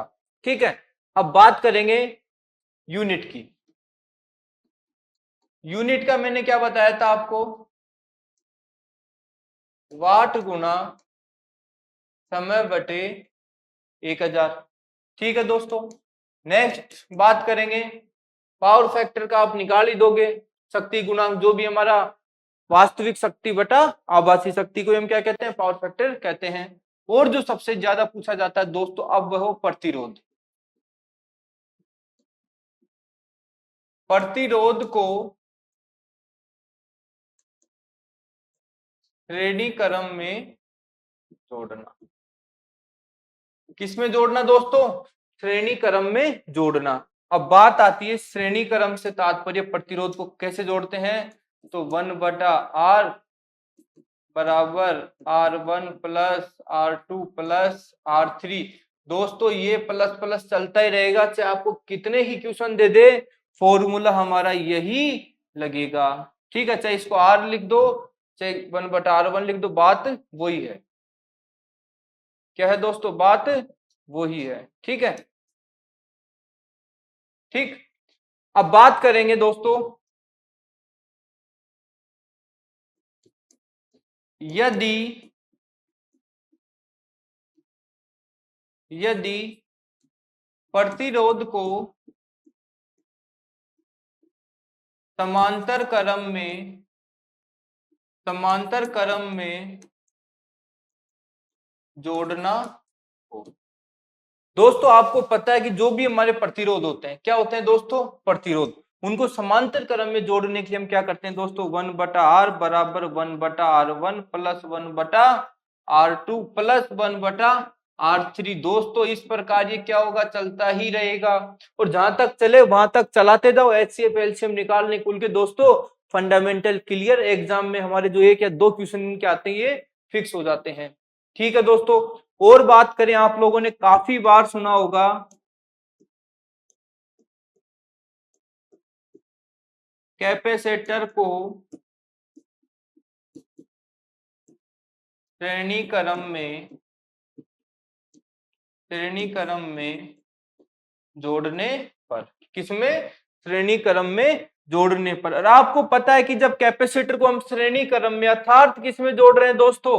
सीरीज में जोड़ रहे हैं, तो हमें कुछ नहीं करना है। जो रजिस्टेंस को हम सीरीज में जोड़ रहे हैं कैपेसिटर में, हम उसको पैरेलल में जोड़ेंगे, और जो दोस्तों जो पैरेलल में हम जोड़ रहे हैं उसको किस में जोड़ेंगे? कैपेसिटर में जोड़ देंगे। तो आप लोगों ने देखा पैरेलल में क्या था? पैरेलल में 1/r, तो हम क्या करेंगे? 1/c बराबर 1/c1 plus 1/c2 plus 1/c3। तो ये क्या होगा दोस्तों? चलता ही रहेगा। फिर समझा रहा हूं, वापस से समझो। जो भी हमारे रजिस्टेंस को हमने एक तो सीरीज में जोड़ा, सीरीज से तात्पर्य सीक्वेंस चलेगा 1r1 plus r2 plus r3। ठीक है, जब हम कैपेसिटर में सीरीज में जोड़ते हैं, तो दोनों को विपरीत करना है, कुछ नहीं करना है। ठीक है, अब बात आती है कैपेसिटर को श्रेणी क्रम में जोड़ने पर। श्रेणी क्रम से जोड़ने से तात्पर्य होता है कि जो हमारे रेजिस्टेंस थे उनको पैरेलल वाले को हम सीरीज में ट्रांसफर कर दिए। ठीक है, अब बात आती है कैपेसिटर को समांतर क्रम में जोड़ने पर। समांतर क्रम से तात्पर्य क्या होता है दोस्तों? पैरेलल होता है। क्या होता है? पैरेलल होता है। तो ये भी थोड़ी बहुत आपको जानकारी होनी चाहिए। अब पैरेलल से तात्पर्य हमें कुछ नहीं करना है, 1/c बराबर c1 plus c2 plus c3। तो ये क्या होगा? डॉट डॉट चलता ही रहेगा। तो ये फंडामेंटल भी आपका क्लियर हुआ। देखो दोस्तों, चारों चीज काफी कंफ्यूजन वाली है, मैं फिर बता देता हूं। हर एग्जाम में पूछता है, लेकिन आपको पता होना चाहिए। ठीक है, अब जो बात करेंगे दोस्तों, वो बात करेंगे हम, एक छोटा सा फॉर्मूला और रह गया, उसको भी दोस्तों पूरा कर लो, क्योंकि P बराबर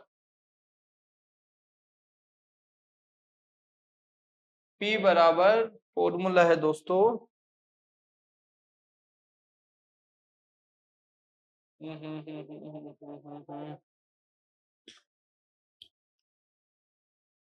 चलो ये आगे बात करेंगे दोस्तों। इस फॉर्मूला में आपको बता दूंगा, याद नहीं आ रहा है फॉर्मूला।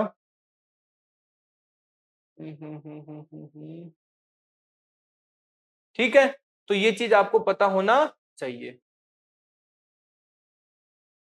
ठीक है, हेलो फ्रेंड्स, गुड मॉर्निंग दोस्तों, मैं सुरेंद्र सिंह आज के इस सेशन में आप सभी लोगों का स्वागत करता हूं।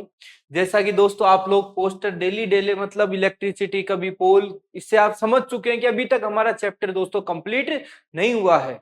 ठीक है, आज जो हम बात करेंगे दोस्तों काफी इंपोर्टेंट बात होगी। क्यों? क्योंकि जितनी भी हमने क्लास ली आप लोगों ने, उसका कंप्लीट निचोड़, उसका रिजल्ट क्या है, एग्जाम क्या पूछता है दोस्तों, उसकी हम कंप्लीट चर्चा करेंगे दोस्तों। ठीक है, तो इसी के साथ दोस्तों हम क्लास स्टार्ट करते हैं।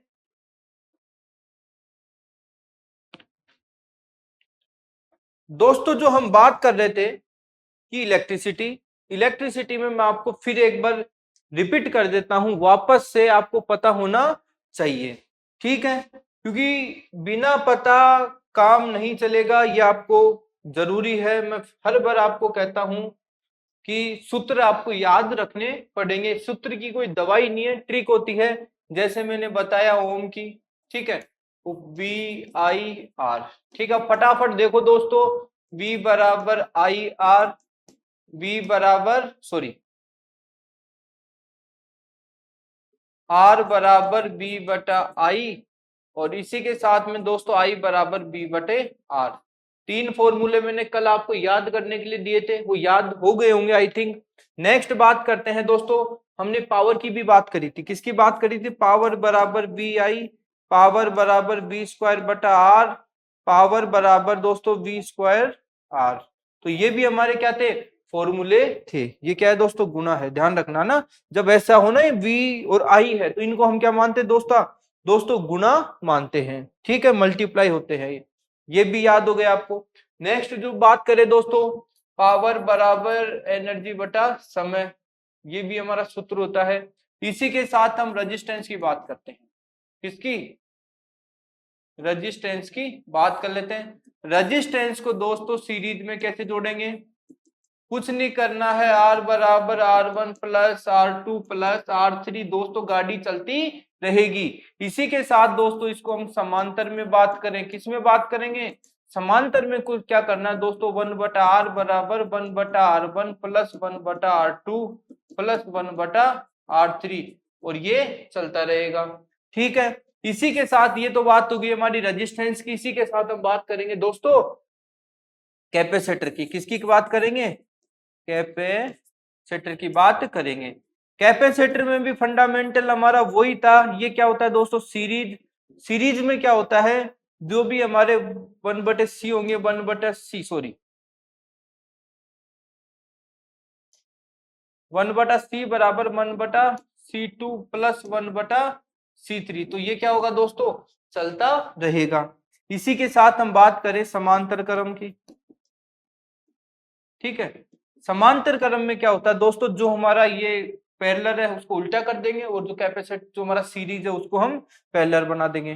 तो दोस्तों इसका क्या फंडामेंटल होगा, 1/C बराबर C1 plus C2 plus C3, और ये सिस्टम चलता रहेगा।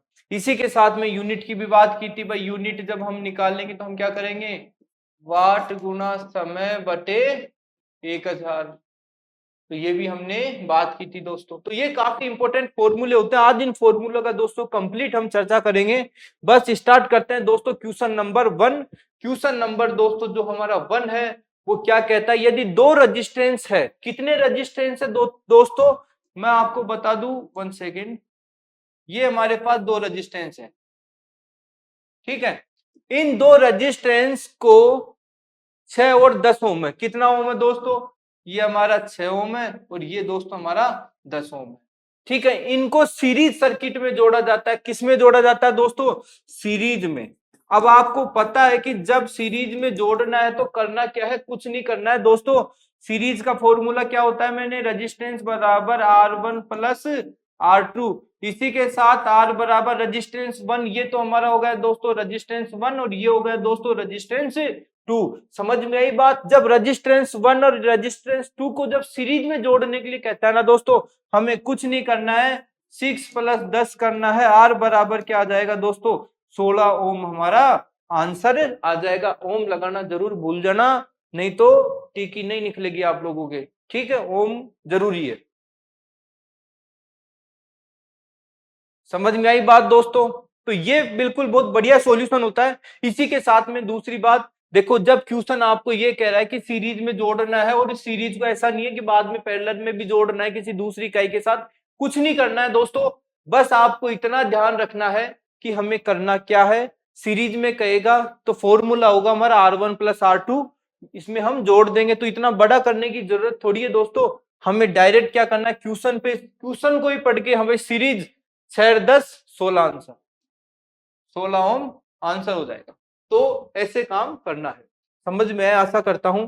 नेक्स्ट क्वेश्चन की बात करेंगे दोस्तों। नेक्स्ट जो क्वेश्चन भी हमारा काफी इंपॉर्टेंट क्वेश्चन है, देखो यदि दो रेजिस्टेंस क्या है दोस्तों, यदि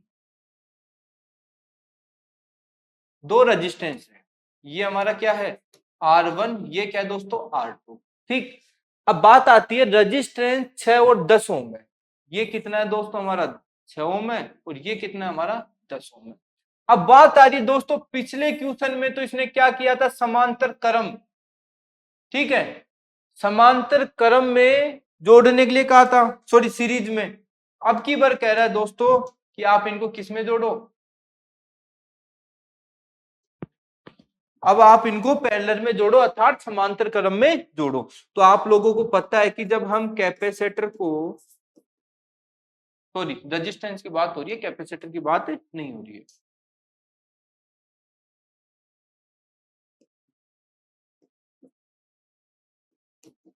जो हमारे रेजिस्टेंस होते हैं, ठीक है, इन रेजिस्टेंस को दोस्तों हम समांतर का फॉर्मूला क्या था, आपको सभी को पता है, मैंने 2 बार रिवाइज इसीलिए किया है कि आपको याद होने चाहिए। तो दोस्तों 1/r बराबर 1/r1 plus 1/r2 plus 1/r3, और ये दोस्तों चलता ही रहेगा। इसी के साथ में नेक्स्ट जो बात करता हूं वो बात करता हूं दोस्तों कि अब जोड़ना क्या है, हमें करना कुछ नहीं है, 1/r लिखना है, 1/r1, r1 का मान क्या है दोस्तों 6, प्लस 1/r2 का मान क्या है दोस्तों 10।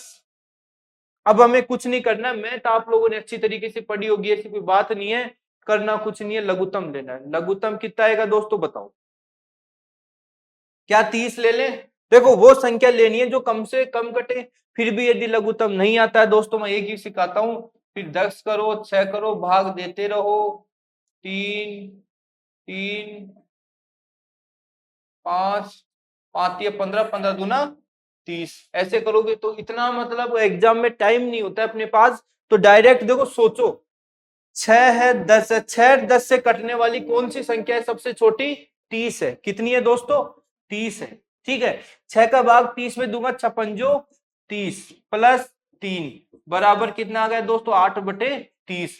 क्या अभी इसे काट सकते हैं? जी बिल्कुल काट सकते हैं। किससे काट देते? 2 से काट देते हैं, लो ये 4/15 आ गए।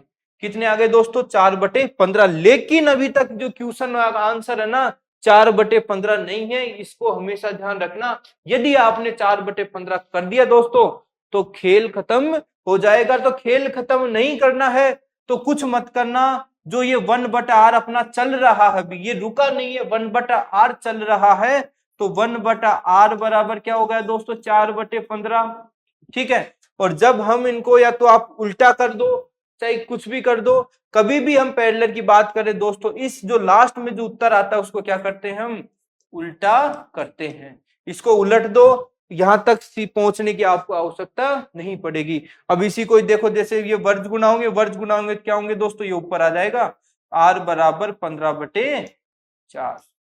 तो राइट आंसर क्या होगा दोस्तों हमारा r बराबर 15/4 ओम हो जाएगा। समझ में आई बात? क्वेश्चन नोट करो दोस्तों, काफी इंपॉर्टेंट क्वेश्चन है, और ये जो क्वेश्चन वही क्वेश्चन है दोस्तों जो एग्जाम सबसे ज्यादा पूछती है, ठीक है। नेक्स्ट क्वेश्चन की बात करेंगे। नेक्स्ट क्वेश्चन कह रहा है दोस्तों कि यदि 8 ओम 10 ओम तथा 12 ओम उनके 3 प्रतिरोध समांतर रूप से संयोजित किए जाते हैं तो परिपथ के प्रतिरोध क्या होगा। अब बात आती है, सबसे पहले देखो क्वेश्चन को पढ़ो, यदि 8 ओम 10 ओम तथा 12 ओम, प्रतिरोध कितने 3, तो प्रतिरोध 3 है, तो दोस्तों ये लो हमने भी 3 प्रतिरोध बना दिए, ठीक है। ये हमारा R1, ये हमारा R2, ये दोस्तों हमारा R3। R1 का मान दिया है दोस्तों 8 ओम, हमने भी 8 ओम। R2 का मान है दोस्तों 10 ओम 10 ओम, और इसका है दोस्तों 12 ओम R3। अब बात आती है किसमें जोड़ा है इसने, समांतर क्रम में संयोजित किए जाते हैं। अब बात आती है समांतर क्रम में संयोजित करना है दोस्तों, तो मैंने अभी फॉर्मूला बताया था किसका, समांतर क्रम, ये हमारा है रेजिस्टेंस का, ठीक है। अब रेजिस्टेंस का वही फॉर्मूला होगा, समांतर 1/r बराबर 1/r1 plus 1/r2 plus 1/r3। Plus जो भी 1/r4। कल को दोस्तों इसमें 4 क्या 10 वैल्यू, 20 वैल्यू, 50 वैल्यू भी आ जाए ना तो घबराना नहीं है, सूत्र को बढ़ाते जाना है और वैल्यू को रखते जाना है, फटाफट आंसर आता रहेगा। ठीक है दोस्तों, इसी के साथ हम बात करेंगे 1/r बराबर, ये 1/r है दोस्तों, है ना, 1/r बराबर। बताओ r1 का मान, r1 का मान है हमारे पास 8, r2 का मान है हमारे पास 10, r3 का मान है दोस्तों 12। कितना है? 12। ठीक है, अब बात आ गई, अब वही समस्या, सर लघुत्तम कैसे ले? अब लघुत्तम कैसे ले तो फंडामेंटल वही है। सपोज करो 12, 10, 8। देखो सबसे पहले दो तो इनसे तो हम करते हैं ना दोस्तों, कितने आते हैं? 60 ले सकते हैं। सबसे छोटा 12 पंजो 60 और 10 छिकी 60। लेकिन क्या 8 से 60 कट रहा है? नहीं कट रहा है। तो 8 से 60 को काटने के लिए हम क्या करना पड़ेगा दोस्तों? देखो सपोज करो, क्या 60 को 120 कर दे तो क्या काम हो जाएगा हमारा? जी बिल्कुल काम हो सकता है। क्यों? क्योंकि देखो ये हमारा किससे भी कटेगा, 12 से भी कटेगा, 10 से भी कटेगा और 8 से भी कटेगा। तो हम जो एलसीएम लेंगे दोस्तों, क्या लेंगे इसका? 120 लेंगे। तो देखो ऐसे सोचोगे ना, पहले 2 का निकाल लो, फिर तीसरे का तो ऑटोमेटिक आ ही जाएगा, जाएगा कहां पे बक्के। ठीक है, तो ये हमारा क्या था दोस्तों? 12 था। 1 मिनट, इसको अच्छे तरीके से लिख देता हूं, 1/12। अब दोस्तों कुछ नहीं करना है, लघुत्तम आप कहो तो इधर ले लेता हूं मैं। लघुत्तम में ये ध्यान रखना, इधर आर रहेगा बराबर में लघुत्तम, कितना लिया? 120। 120 में दोस्तों 8 का भाग दूंगा तो कितना आएगा? 8 एकम 8। कितना? फर्स्ट 8 एकम 8, कितने बचेंगे? 4, 8 पंजो 40। प्लस 10 का भाग दूंगा तो कितनी बार? 12 बार। प्लस 12 का भाग दूंगा तो 10 बार। अब करना कुछ नहीं है दोस्तों, इनको जोड़ना है। जोड़ देते हैं हाथों हाथ। देखो 5 और 2 7, 1 2 3, 37/120। क्वेश्चन के ऑप्शन में आंसर 37/120 भी रहेगा। 50% बच्चे दोस्तों 37/120 करके आंसर कहते हैं कि हमारा क्वेश्चन का आंसर सही है, लेकिन ऐसे नहीं होता है दोस्तों। तो दोस्तों आंसर अभी कितना आएगा? 120/37। क्यों? क्योंकि अभी 1/r हमारे पास रखा हुआ है, r नीचे है, r को जब हम बराबर में लाएंगे तो क्या होगा? उसका उल्टा करना पड़ेगा। तो उल्टा करेंगे तो दोस्तों क्या होगा? 1/r बराबर 37/120। तो r बराबर क्या हो जाएगा दोस्तों? 120/37 ओम हमारा क्या हो जाएगा? राइट आंसर हो जाएगा। तो क्वेश्चन दोस्तों गलत नहीं होना चाहिए, चाहे कुछ भी हो जाए। समझ में आई बात? नोट करो, कोई चीज समझ में नहीं आई, एक बार नहीं 10 बार समझ में आना चाहिए आपको, क्योंकि एक क्वेश्चन नहीं आएगा दूसरा आएगा, दूसरा नहीं आएगा तीसरा आएगा, जब तीसरा आ जाएगा तो पहला और दूसरा क्या चीज है दोस्तों। ठीक है, नेक्स्ट बात करते हैं। क्वेश्चन है, देखो अब बात चल रही है कैपेसिटर, एमएफडी। क्या है दोस्तों? एमएफडी। अब आपको पता है एमएफडी क्या होता है? हमारा कैपेसिटर होता है। क्या होता है दोस्तों? कैपेसिटर। इस कैपेसिटर में क्या होगा? सबसे पहले कह रहा है कि 3 कैपेसिटर को जब सीरीज में जोड़ा जाता है, किसको? कैपेसिटर को हम किस में जोड़ रहे हैं दोस्तों? सीरीज में जोड़ रहे हैं। सीरीज का फॉर्मूला होता है हमारा C बराबर 1/C1 plus 1/C2 plus 1/C3। 3 capacitor है, हमने हमारा फॉर्मूला रख दिया है। जब फॉर्मूला ही रख दिया है तो दोस्तों तो बात क्या है कि इसको रखना क्या है? कैपेसिटर है 2 MFD 4 MFD 4 MFD। तो 1/C बराबर 1/C1 कौन सा हमारा? 2 प्लस C2 क्या है दोस्तों? सॉरी 4, C3 क्या है हमारे पास? फिर 4।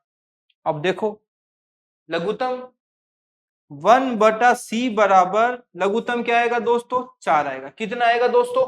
4 आएगा। 2 का भाग देंगे 2 बार, प्लस 1 बराबर कितना हो रहा है दोस्तों? 4/4। 4 से 4 काट देंगे तो 1, और वही C बराबर क्या हो जाएगा दोस्तों? हमारा 1 आंसर हो जाएगा। क्या हो जाएगा? 1 आंसर हो जाएगा। तो अच्छा लगा ना भाई? अच्छा लगा ना आपको? समझ गए? कोई कठिन थोड़ी है, बिल्कुल भी, बिल्कुल आसान है दोस्तों, बिल्कुल इजी है। बस जो सारा गेम है ना वो किसका होता है? हमारा सूत्र का होता है। वो सूत्र को याद करने की ट्रिक मैंने आपको बताई, रेजिस्टेंस का सूत्र याद रखो, रेजिस्टेंस के जितने भी सूत्र हमारे सीरीज पैरेलल को कैपेसिटर में क्या कर दो दोस्तों, उल्टा कर दो। और जब उसको उल्टा कर दोगे तो वैसे ही कुछ लोगों को उल्टा लिखने का शौक होता है, तो मैं तो कहता हूं कि उल्टा लिखने की बजाय जब लिखो जब कोई हमारे रिक्वायरमेंट हो। अभी हमें उल्टा लिखने की रिक्वायरमेंट थी, हमारा आंसर दोस्तों आ गया। ठीक है, इसी के साथ नेक्स्ट क्वेश्चन की चर्चा करेंगे दोस्तों। नेक्स्ट क्वेश्चन कह रहा है दोस्तों, किसी 1.5 किलोवाट हीटर द्वारा 5 मिनट में उपयोग किए जाने वाले की ऊर्जा बताइए। क्या बतानी है, ऊर्जा। ऊर्जा की बात चल रही है दोस्तों, और जब ऊर्जा की बात चलेगी तो पावर बराबर ई बटे टी। ई क्या है हमारी एनर्जी, पी क्या है पावर, टी क्या है समय, ये क्या है ऊर्जा, और ये क्या है हमारी शक्ति। समझ में आई बात दोस्तों, पोस्टमार्टम हो गया है इसका कंप्लीट। और जब ये सूत्र मैंने आपको लिखाया है तो मतलब कोई चीज है रहने वाली, किसकी चीज हुई भाई, हमें निकालनी है ऊर्जा। क्या निकालनी है, ऊर्जा। सूत्र था हमारा P बराबर E बटे टी, लेकिन हमें निकालना है E बराबर, जब इसके नीचे एक मानेंगे तो ये क्या हो जाएंगे दोस्तों, PT हो जाएगा, अर्थात ये दोनों गुणा हो जाएंगे। तो E बराबर पावर कितना है 1.5 गुना समय कितना है 5 मिनट, 5 मिनट। अब बात आती है मिनट, मिनट को हम क्या कर देंगे दोस्तों, घंटे थोड़ी है, 5 मिनट ही है। ठीक है, बाद में कर लेंगे, कोई दिक्कत नहीं है। ई बराबर 15×5 = 75, तो 7.5 आंसर आ रहा है इसका। कितना आ रहा है, 7.5। ठीक है दोस्तों, समझ में आई बात आपको।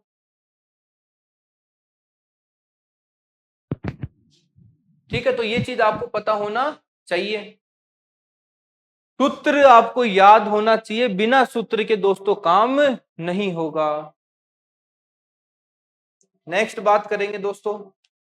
अब देखो, यदि किसी 100 वाट बल्ब को एक दिन पूरा जलाते हैं तो क्या, सॉरी, किसी 100 वाट बल्ब को एक दिन पूरा जलाते हैं तो उपयोग, यहां पे क्या है दोस्तों, उपयोग की गई पावर यूनिट बताइए। पावर यूनिट बताने का मैंने एक फॉर्मूला बताया था दोस्तों, क्या करना है, वाट गुना समय बटे 1000, इधर क्या होगी हमारी यूनिट, जो भी यूनिट आएगी इस फॉर्मूले से दोस्तों आ जाएगी।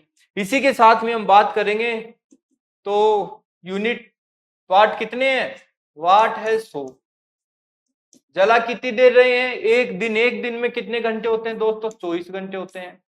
इसके बाद 1000 का भाग दे देंगे, 2 जीरो से 2 जीरो। अब देखो 10 का भाग 24 में दोगे तो भी बात वही है, इसलिए जब जीरो है ना तो ये क्या करेंगे, हम पॉइंट लगा देंगे, तो जो हमारा राइट आंसर आएगा ना, जो हमारी यूनिट आएगी दोस्तों, वो कितनी आएगी, 2.4 यूनिट आएगी।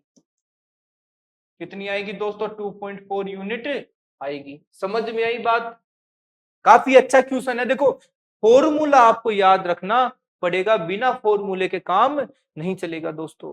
देखो, सारी जो देन होती है वो फॉर्मूले की है, और मैंने आप लोगों ने देखा होगा भी 5 से 10 मिनट हुई अपने को क्लास लेते हुए, और अपन ने कितने बड़े बड़े क्वेश्चन दोस्तों सेकंडों में सोल्व कर दिए। सोल्व दोस्तों एक ही सिस्टम से होते हैं, वो हमारा सूत्र माइंड में होना चाहिए। इसी के साथ नेक्स्ट क्वेश्चन की बात करेंगे दोस्तों। क्वेश्चन है 240 वोल्टेज व 120 वाट लैंप का कार्य प्रतिरोध, प्रतिरोध से तात्पर्य होता है आर। अब मैंने आपको क्या कहा, क्वेश्चन में क्या दे रखा है, वोल्ट और वाट। अब बात आती है सूत्र कौन सा लगाएं, निकालना क्या है हमें, आर। क्या निकालना है दोस्तों, आर। क्या, देखो मैं आपको बताना चाहता हूं, P बराबर वी आई, P बराबर V² बटे आर, P बराबर P बराबर P बराबर V² आर। ये हमारे 3 फॉर्मूले थे, हमें निकालना आर। किसका चयन करोगे बताइए भाई, आप चयन किसका करोगे, देखो आर निकालना है। जब आर निकालना है तो हमें कुछ नहीं करना है, P बराबर V² बटे आर, P का मान हमारे पास कितना है दोस्तों 120 बटाबर V स्क्वायर का मान कितना है 240 गुना 240, ये कितना हो गया हमारा R, 0 से 0, 12 दूना 24, R बराबर कितना हो जाएगा दोस्तों, तो एकम 48, 480 हमारा R का मान आ जाएगा। रेजिस्टेंस कितना हो जाएगा दोस्तों 480 ओम। समझ में नहीं है, वापस से देखो दोस्तों, हमें कुछ नहीं करना है, हमारा सूत्र फिक्स है कि सूत्र में हमें क्या ज्ञात करना है, आर।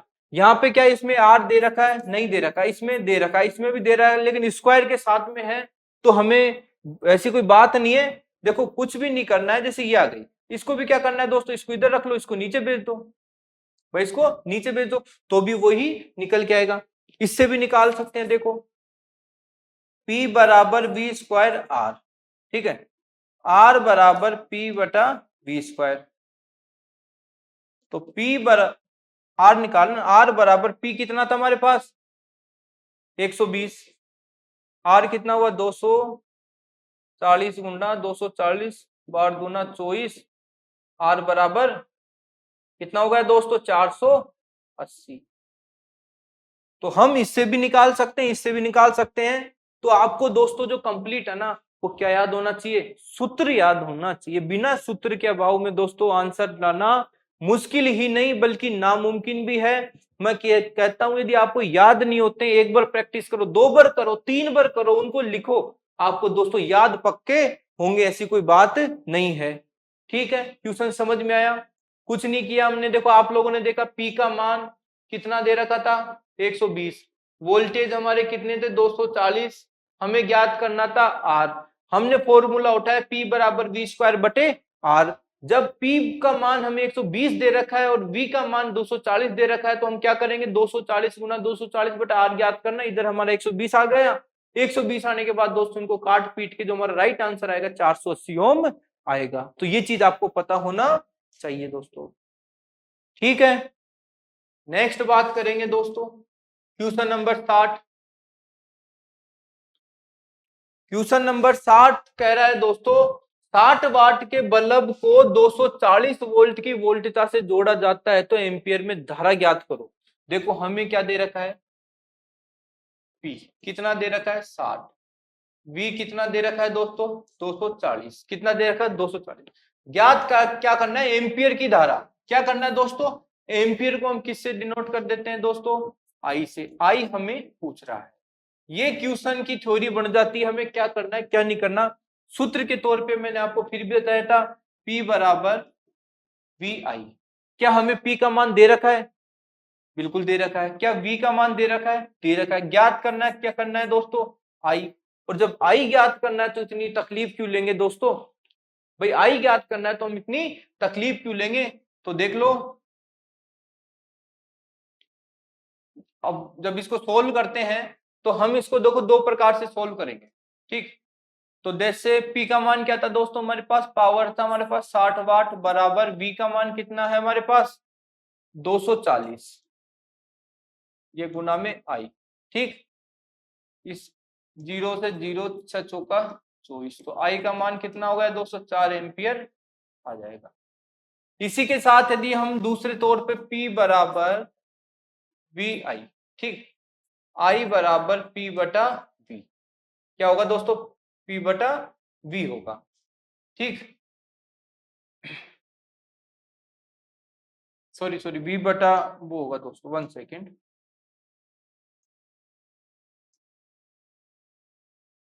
V बटा P, ठीक।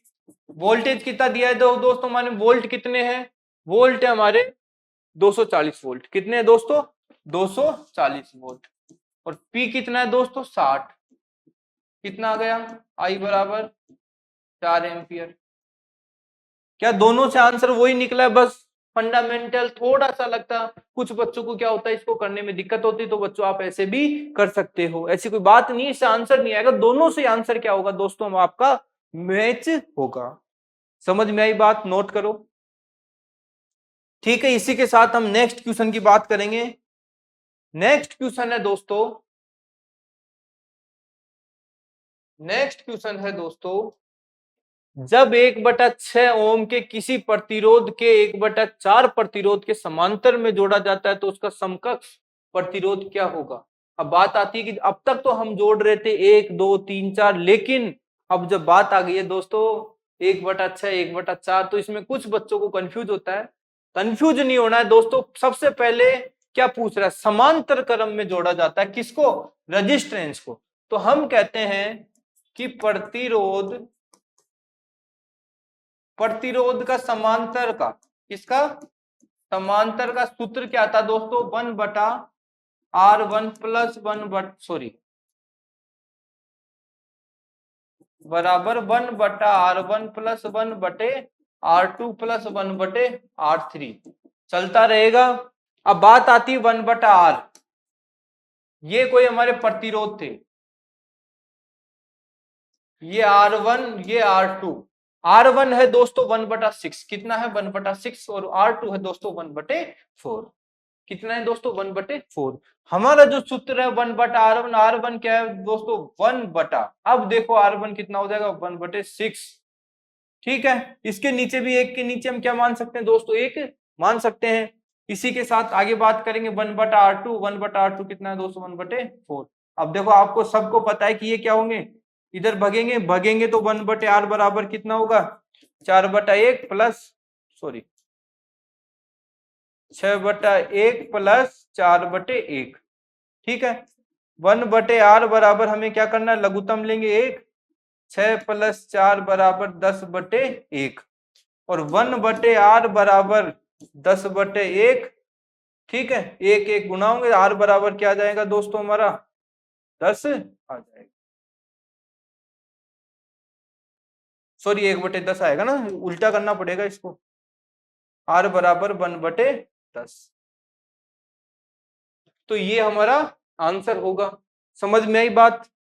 वापस से देखो दोस्तों, समांतर क्रम में जोड़ना है, सूत्र को रखेंगे, सूत्र को रखने के बाद में जो भी हमारा वैल्यू है 1/R1, R1 1/6, R2 1/4, 6 हमारा कहां जाएगा दोस्तों, ऊपर जाएगा, 4 भी हमारा ऊपर जाएगा।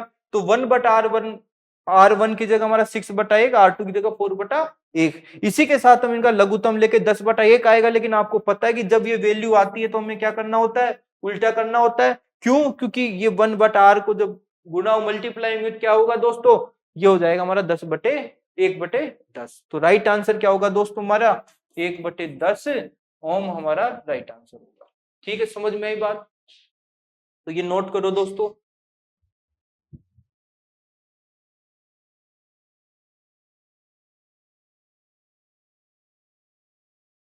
ठीक है दोस्तों, नेक्स्ट बात करते हैं। नेक्स्ट बात है, यदि किसी विद्युत मोटर का रेटिंग, ये दोस्तों रेटिंग है, क्या है ये, रेटिंग। किसी विद्युत मोटर का रेटिंग 1 HP है। मैंने आपको ये भी बताया था दोस्तों 1 HP बराबर कितना होता है 746 वाट। आधा क्वेश्चन यहाँ पे सोल्व हो जाता है। ठीक है, यदि इस मोटर का उपयोग हर दिन 10 घंटे, टाइम कितना है, टाइम कितना है दोस्तों 10 ओवर पर डे, 30 दिन का कितना होगा दोस्तों, बताओ 30 दिन का कितना हो जाएगा, हम मल्टीप्लाई कर देंगे या फिर 300 हो जाएगा, कितना हो जाएगा दोस्तों 300। ठीक है, घंटे के लिए इसको चलाया जाता है तो महीने का बिजली का बिल ज्ञात करो।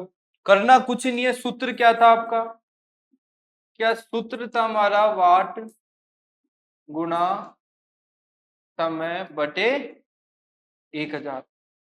इसी के साथ में हमारे इधर क्या चल रही है दोस्तों, यूनिट 1 HP बराबर 746 वाट गुणा समय, आप लिखो तो पर डे कितना चल रही है 10, महीने की बात कर रहा है 30, भाग दे देंगे 1000 का, या फिर आप वो 300 भी लिख सकते हो। यदि आप अलग से लिखते हो तो ऐसी कोई बात नहीं है, 10 गुणा 30 300 होगा। अब देखो 0 से 0, 0 से 0 गई, 0 से 0। अब क्या करें, अब कुछ मत करो, इनको गुणा कर लो। क्या करेंगे दोस्तों, गुणा बराबर 36 18 1 4 3 12 1 13 1 7 21 1 22 बटे 10। ठीक, 10 आ गया, 10 बचा हुआ है, हम क्या करेंगे पॉइंट लगा के अक्षर छोड़ के पॉइंट लगा देंगे, तो जो हमारा राइट आंसर होगा 223.8। यदि ऑप्शन में आपके पास ये होता है तो ठीक है, यदि ये नहीं होता है दोस्तों 224 हमारा क्या होगा, राइट आंसर होगा। ये क्या होगा, हमारा राइट आंसर होगा। तो ये निकालना दोस्तों काफी आसान होता है, आपको पता होना चाहिए। ठीक है, क्वेश्चन अच्छा है ना दोस्तों, काफी। अब इसमें हम बल्ब रखें, कुछ भी रखें, फ्रिज रखें, एसी रखें, कुछ भी रखें, ऐसी कोई बात नहीं है कि हम इसका वैल्यू नहीं निकाल सकते दोस्तों, निकाल सकते। ठीक है, नेक्स्ट क्वेश्चन की बात करेंगे दोस्तों। क्वेश्चन नंबर 13 कौन सा है दोस्तों, क्वेश्चन नंबर नेक्स्ट है, किसी 240 वोल्ट तथा 80 वाट के लैंप का कार्यकारी प्रतिरोध, वही क्या पूछ रहा है दोस्तों, मैं फिर, पावर कितना है 80, वोल्टेज कितना है 240, पूछ क्या रहा है, प्रतिरोध R। हमें क्या करना है, P बराबर V स्क्वायर बटे R। ठीक, P का मान कितना है दोस्तों 80, V स्क्वायर 240 गुना 240, क्या ज्ञात करना है R। 0 से 0, 8 एकम 8, 8 16 आती है 24, कितना होगा 24, और ये हो जाएगा दोस्तों हमारा R बराबर 72, 720 ओम, क्या होगा हमारा राइट आंसर हो जाएगा दोस्तों। क्वेश्चन करने में टाइम नहीं लगता, कब नहीं लगता दोस्तों, आपको ये चीज पता होनी चाहिए। फिर समझा रहा हूं, देखो क्वेश्चन को देख के ये लिखने की आवश्यकता नहीं होती है एग्जाम में। किसी 240 वोल्ट तथा 80 वाट, वाट क्या होगा हमारा P, ये क्या होगा हमारा वोल्ट, पूछ क्या रहा है दोस्तों, प्रतिरोध अर्थात R। अब ये माइंड में चलता है, लिखना नहीं होता, माइंड में अब पूछ रहा है R, हम क्या लगाएंगे दोस्तों, P बराबर V स्क्वायर बटे R। ठीक, R को निकाल लेंगे इधर, और V स्क्वायर के भाग में हम किसको दे देंगे दोस्तों, जैसे R को इधर निकालते हो तो V स्क्वायर बटे क्या जाएगा हमारा P, तो R बराबर निकालना है, V स्क्वायर कितना है 240, 240 गुना 240, P कितना है हमारा 80, 0 से 0, 8 एकम 16 आती है 24, और ये हो जाएगा 24 × 72, 0, 720 ओम हमारा आंसर होगा। तो ऐसी कोई बात नहीं है, आप कर सकते हो कैसे भी। मत एक ही बात जानता हूं, आप चाहे इनको ऐसे करो चाहे ऐसे करो, लेकिन जो मेथड शॉर्ट होता है एग्जाम में, शॉर्ट मेथड ही दोस्तों काफी हेल्पफुल होते हैं। नेक्स्ट क्वेश्चन की बात करेंगे दोस्तों। नेक्स्ट क्वेश्चन है, किसी 2 किलोवाट हीटर द्वारा, अब आपको पता होना चाहिए 1 किलोवाट बराबर कितना होता है दोस्तों, 1000 वाट होता है। तो ये पूछ रहा है 2 किलोवाट बराबर 2000 वाट होगा। समझ में आई ना बात, किलोवाट क्या होते हैं, 2 किलोवाट। किसी 2 किलोवाट हीटर द्वारा 10 सेकंड में उपयोग की जाने वाली ऊर्जा कितनी पूछ रहा है दोस्तों, 10 सेकंड की पूछ रहा है ये तो, कितनी 10 सेकंड की क्या पूछ रहा है ऊर्जा। अब ये लो आधे बच्चे तो कंफ्यूज हो जाएंगे कि हम P स्क्वायर में से कौन सा फॉर्मूला लगाएं। तो दोस्तों P बराबर ET हमारा फॉर्मूला होता है, क्या होता है P बराबर ET, शक्ति बराबर ऊर्जा बटा समय। ठीक, P का मान क्या दिया है हमें, क्या ज्ञात करना है दोस्तों, E ज्ञात करना है, क्या ज्ञात करना है, E ज्ञात करना है। ठीक है, जब हमें E ज्ञात करना है दोस्तों, आपको कुछ नहीं करना है, इसके नीचे 1 मानेंगे, इनको जब वर्ग गुणा करेंगे तो E बराबर क्या होगा दोस्तों, PT। E बराबर 2 किलोवाट कितना होता है दोस्तों 2000। समय हमेशा सेकंड में ही आएगा, मिनट में नहीं आएगा। यदि मिनट में भी आता है दोस्तों, हमें क्या करना पड़ेगा, सेकंड में करना पड़ेगा। कितना 10 सेकंड, E बराबर 20,000 आ जाएगा हमारा, 20,000 क्या आ जाएगा दोस्तों, हमारा आंसर आ जाएगा। समझ में आई बात, फिर समझाता हूं, देख लो। हमारा सूत्र होता है दोस्तों P बराबर ET, क्या होता है P बराबर ET। P का मान क्या है हमारे पास 2000, कितना है दोस्तों 2000 बराबर E हमें ज्ञात करना, T का मान हमें क्या दे रखा है दोस्तों, T का मान हमें दे रखा है टाइम 10 सेकंड। 10 को क्या करेंगे, गुणा कर देंगे, इसके नीचे 1 मानेंगे, E बराबर क्या हो जाएगा दोस्तों 20,000 हमारा राइट आंसर होगा। ठीक है, तो ये चीज आपको पता होना चाहिए। नेक्स्ट क्वेश्चन की बात करेंगे दोस्तों, किसी 1.5 हीटर द्वारा 5 मिनट में उपयोग किए जाने वाले ऊर्जा। दोस्तों 1.5 का मतलब फॉर्मूला लिखूं या रिक्वायरमेंट है, देख लो। P बराबर ई टी, ठीक है। पावर कितना है दोस्तों 1500, क्योंकि 1.5 है, 1.5 किलोवाट बराबर कितना होता है दोस्तों 1500 वाट होगा, ये हमें पता होना चाहिए, ये वाट है, ठीक।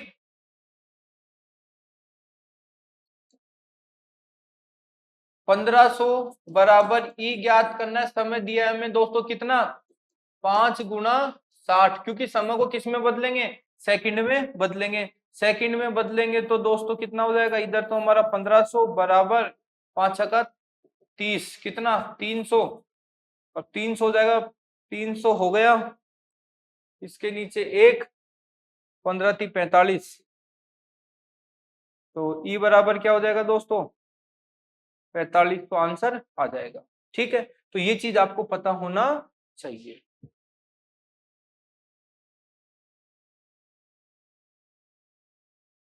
ठीक है, कई बार क्या होता है दोस्तों, ये तो होता है अपना फुल सॉल्यूशन, कई बार क्वेश्चन क्या दे देता है जो 1.5 होता है ना उसको कन्वर्ट नहीं करता है, उस स्थिति में हम क्या करेंगे P बराबर ई टी, ठीक है। P का मान हमें 1.5 दे रखा है, E का मान हमें ज्ञात करना है, समय हमारे पास 5 गुना, तो टाइम को हम किस में बोलेंगे 5 × 60, तो T बराबर कितना आ गया दोस्तों 300 आ गया, ठीक है। तो ये आ गया 300, 15×3 = 45, E बराबर कितना हो जाएगा, एक जीरो लगा दो तो 450 हमारा ई बराबर आंसर आ जाएगा, ठीक है। तो इसमें आप ध्यान रखना क्योंकि काफी जरूरी होता है दोस्तों ये, ठीक है। यदि वो कंप्लीट करके बोलता है तब तो ये होगा, कंप्लीट खोल करके नहीं बोलता है दोस्तों, वो किलोवाट में रखता है तो हमारा आंसर ये होगा। तो वैसे तो राइट आंसर दोस्तों इसको मानते हैं हम, ठीक है, वो जो भी वैल्यू रख के हम निकालते हैं उसके अकॉर्डिंग। यदि कई बार क्वेश्चन फिर घुमाने के लिए क्या कर देता है दोस्तों, इस मेथड का उपयोग कर देता है वो, तो घूमना नहीं अपने को। नेक्स्ट क्वेश्चन की बात करेंगे, यदि किसी 100 वाट बल्ब को एक दिन पूरा जलाते हैं तो उपयोग की गई ऊर्जा की पावर यूनिट में बताइए। भाई देखो 100 वाट का तो बल्ब है, लिखना पड़ेगा, वाट वगैरह नहीं लिखेंगे अब। 100 वाट गुना एक दिन, एक दिन में कितने घंटे होंगे 24 घंटे होंगे, भाग किसका लगेगा 1000 का, 2 जीरो से 2 जीरो, और जो हमारी यूनिट निकल के आएगी दोस्ती कितनी आएगी 2.4 यूनिट हमारी आंसर आ जाए। क्यों देखो 10 है, 10 में क्या मान सकते हैं पॉइंट लगा सकते हैं ऊपर, तो पॉइंट लगा सकते हैं, तो हमें क्या ये भाग भाग देने की आवश्यकता है क्या कि हम ऐसे करें 24 भाग 10 दो फिर 2 20 4.04, फिर भी वही है। तो इतना बड़ा करने से दोस्तों कोई मतलब नहीं है, क्योंकि समय खराब नहीं करना है, ठीक है। नेक्स्ट क्वेश्चन की बात करते हैं दोस्तों, क्वेश्चन है नेक्स्ट, एक 240 वाट में 60 वाट लैंप का कार्यकारी प्रतिरोध, प्रतिरोध पूछ रहा है दोस्तों, P बराबर V²/R, P का मान क्या है दोस्तों हमारे पास 60 है, ठीक है। V² 240 × 240, और दोस्तों ये क्या पूछा है इसने नीचे R पूछा है, 0 6 चौका 24, तो R बराबर कितना हो जाएगा दोस्तों 24 × 4 960 ओम हमारा क्या हो जाएगा आंसर हो जाएगा। तो ये चीज आपको पता होना चाहिए, समझ में आया दोस्तों। देखो मेन कुछ नहीं करना है, सूत्र होते हैं सूत्र को रखना है और प्रैक्टिस इन पे होनी चाहिए। सबसे ज्यादा आरएलसी ट्रेड में दोस्तों इन्हीं क्वेश्चन का रिपीटेशन प्लस सबसे ज्यादा इन्हीं क्वेश्चन को पूछा जाता है, ठीक है। नेक्स्ट क्वेश्चन की बात करेंगे दोस्तों, ये क्वेश्चन भी दोस्तों काफी बहुत बढ़िया है। देखो क्वेश्चन कह रहा है 10 ओम प्रतिरोध का 15 ओम प्रतिरोध, अच्छा ये हमारे पास कितना है 10 ओम है, ये हमारे पास 15 ओम से समांतर संयोजन, इन दोनों को तो हमें संयोजन करना है समांतर में। इस संयोजन अर्थात जो ये संयोजन निकलेंगे, जो भी हमारा मान आएगा, इस मान को किस में जोड़ना है दोस्तों 12 में, 12 ओम में जोड़ना है। और ये किस में जुड़ेगा दोस्तों श्रेणी क्रम में जुड़ेगा, ये किस में जुड़ेगा दोस्तों श्रेणी क्रम में जुड़ेगा। अब देखो क्वेश्चन ने कितना, और ये कौन सा हमारा समांतर क्रम, एक क्वेश्चन में दोनों का जिक्र हमें पता होना चाहिए, दोनों सूत्र पता नहीं रहेंगे दोस्तों क्या होगा सवाल नहीं होगा। अब देखो इसको सवाल को करते हैं, ये सबसे पहले समांतर क्रम की कह रहा है, किसकी कह रहा है दोस्तों क्वेश्चन को देखो समांतर क्रम। समांतर क्रम में दोस्तों हमारा जो फॉर्मूला होता है 1/r बराबर 1/r1 प्लस 1/r2। कितने प्रतिरोध? दो ही है तो दो ही रखेंगे, ठीक है। 1/r बराबर 1/r1 कितना है दोस्तों? 10 है। 1/r2 15 है, ठीक। और 1/r बराबर कितना हो जाएगा? 30। देखो ऐसे फटाफट 10 से और 15 से कटने वाली सबसे छोटी संख्या कौन सी होगी दोस्तों? 30 होगी। तब 30 होगी तो 3 बार जाएगा, 15 दूना 30 बराबर 4/30। काट सकते हैं, 2/15। अब 1/r बराबर क्या होगा दोस्तों? 2/15 और r बराबर 15/2। कितना होगा? क्योंकि उल्टा होगा ना दोस्तों। हाँ, समझ में आ गई। ये जो 15/2 मान आया दोस्तों, किसका आया है? इसका आया है 15/2। और इस 15/2 ओम को हम यहाँ पे रखेंगे और किसको जोड़ना है? 12 के साथ में जोड़ना है। किसके साथ जोड़ना है दोस्तों? 12 ओम के साथ जोड़ना है। किसमें? श्रेणी क्रम में जोड़ना है। और श्रेणी क्रम का मैंने आपको बताया था r बराबर r1 plus r2 plus r3। हमारे पास दो प्रतिरोध है, r ज्ञात करना है। r1 कितना है दोस्तों? 15/2। r2 कितना है हमारे पास? 12। लघुत्तम लेंगे कितना दोस्तों? r बराबर 2, इसके नीचे 1 मानेंगे। 2 एकम 2, 15 प्लस 2 12 दूना 24। तो ये हो गया दोस्तों 9 और 2 और 1 3, 39/2 ओम हमारा क्या होगा दोस्तों? इसका राइट आंसर होगा। यहाँ पे हम पक्षांतर नहीं करेंगे। क्यों नहीं करेंगे दोस्तों? ये जो हम काम कर रहे हैं किस में कर रहे हैं? सीरीज में कर रहे हैं। तो ये चीज आपको पता होना चाहिए। समझ में आई बात दोस्तों? क्वेश्चन काफी इंपॉर्टेंट है, पता होना चाहिए। समझो, सीखो, कैसे भी क्वेश्चन आने आपको चाहिए, ठीक है। नेक्स्ट क्वेश्चन की बात करते हैं दोस्तों। नेक्स्ट क्वेश्चन है आज का, 1/3 ओम प्रतिरोध का 1/4 ओम प्रतिरोध से समांतर संयोजन करने पर समतुल्य। किसकी बात चल रही है दोस्तों? रेजिस्टेंस की बात चल रही है। किसमें बात चल रही है? समांतर। समांतर से तात्पर्य क्या होता है दोस्तों? 1/r बराबर 1/r1 plus 1/r2 plus 1/r3। हमें क्या क्या दिया है दोस्तों? r1 कितना? 1/3। क्या 1 से 1/3 लिखें? प्लस इसके बाद है 1/4, ठीक है। तो 1/r बराबर दिया, हम क्या करेंगे? इनको उल्टा कर देंगे, 4/1। 1/r बराबर कितना हो जाएगा दोस्तों? लघुत्तम 1, 3 + 4 बराबर 7/1।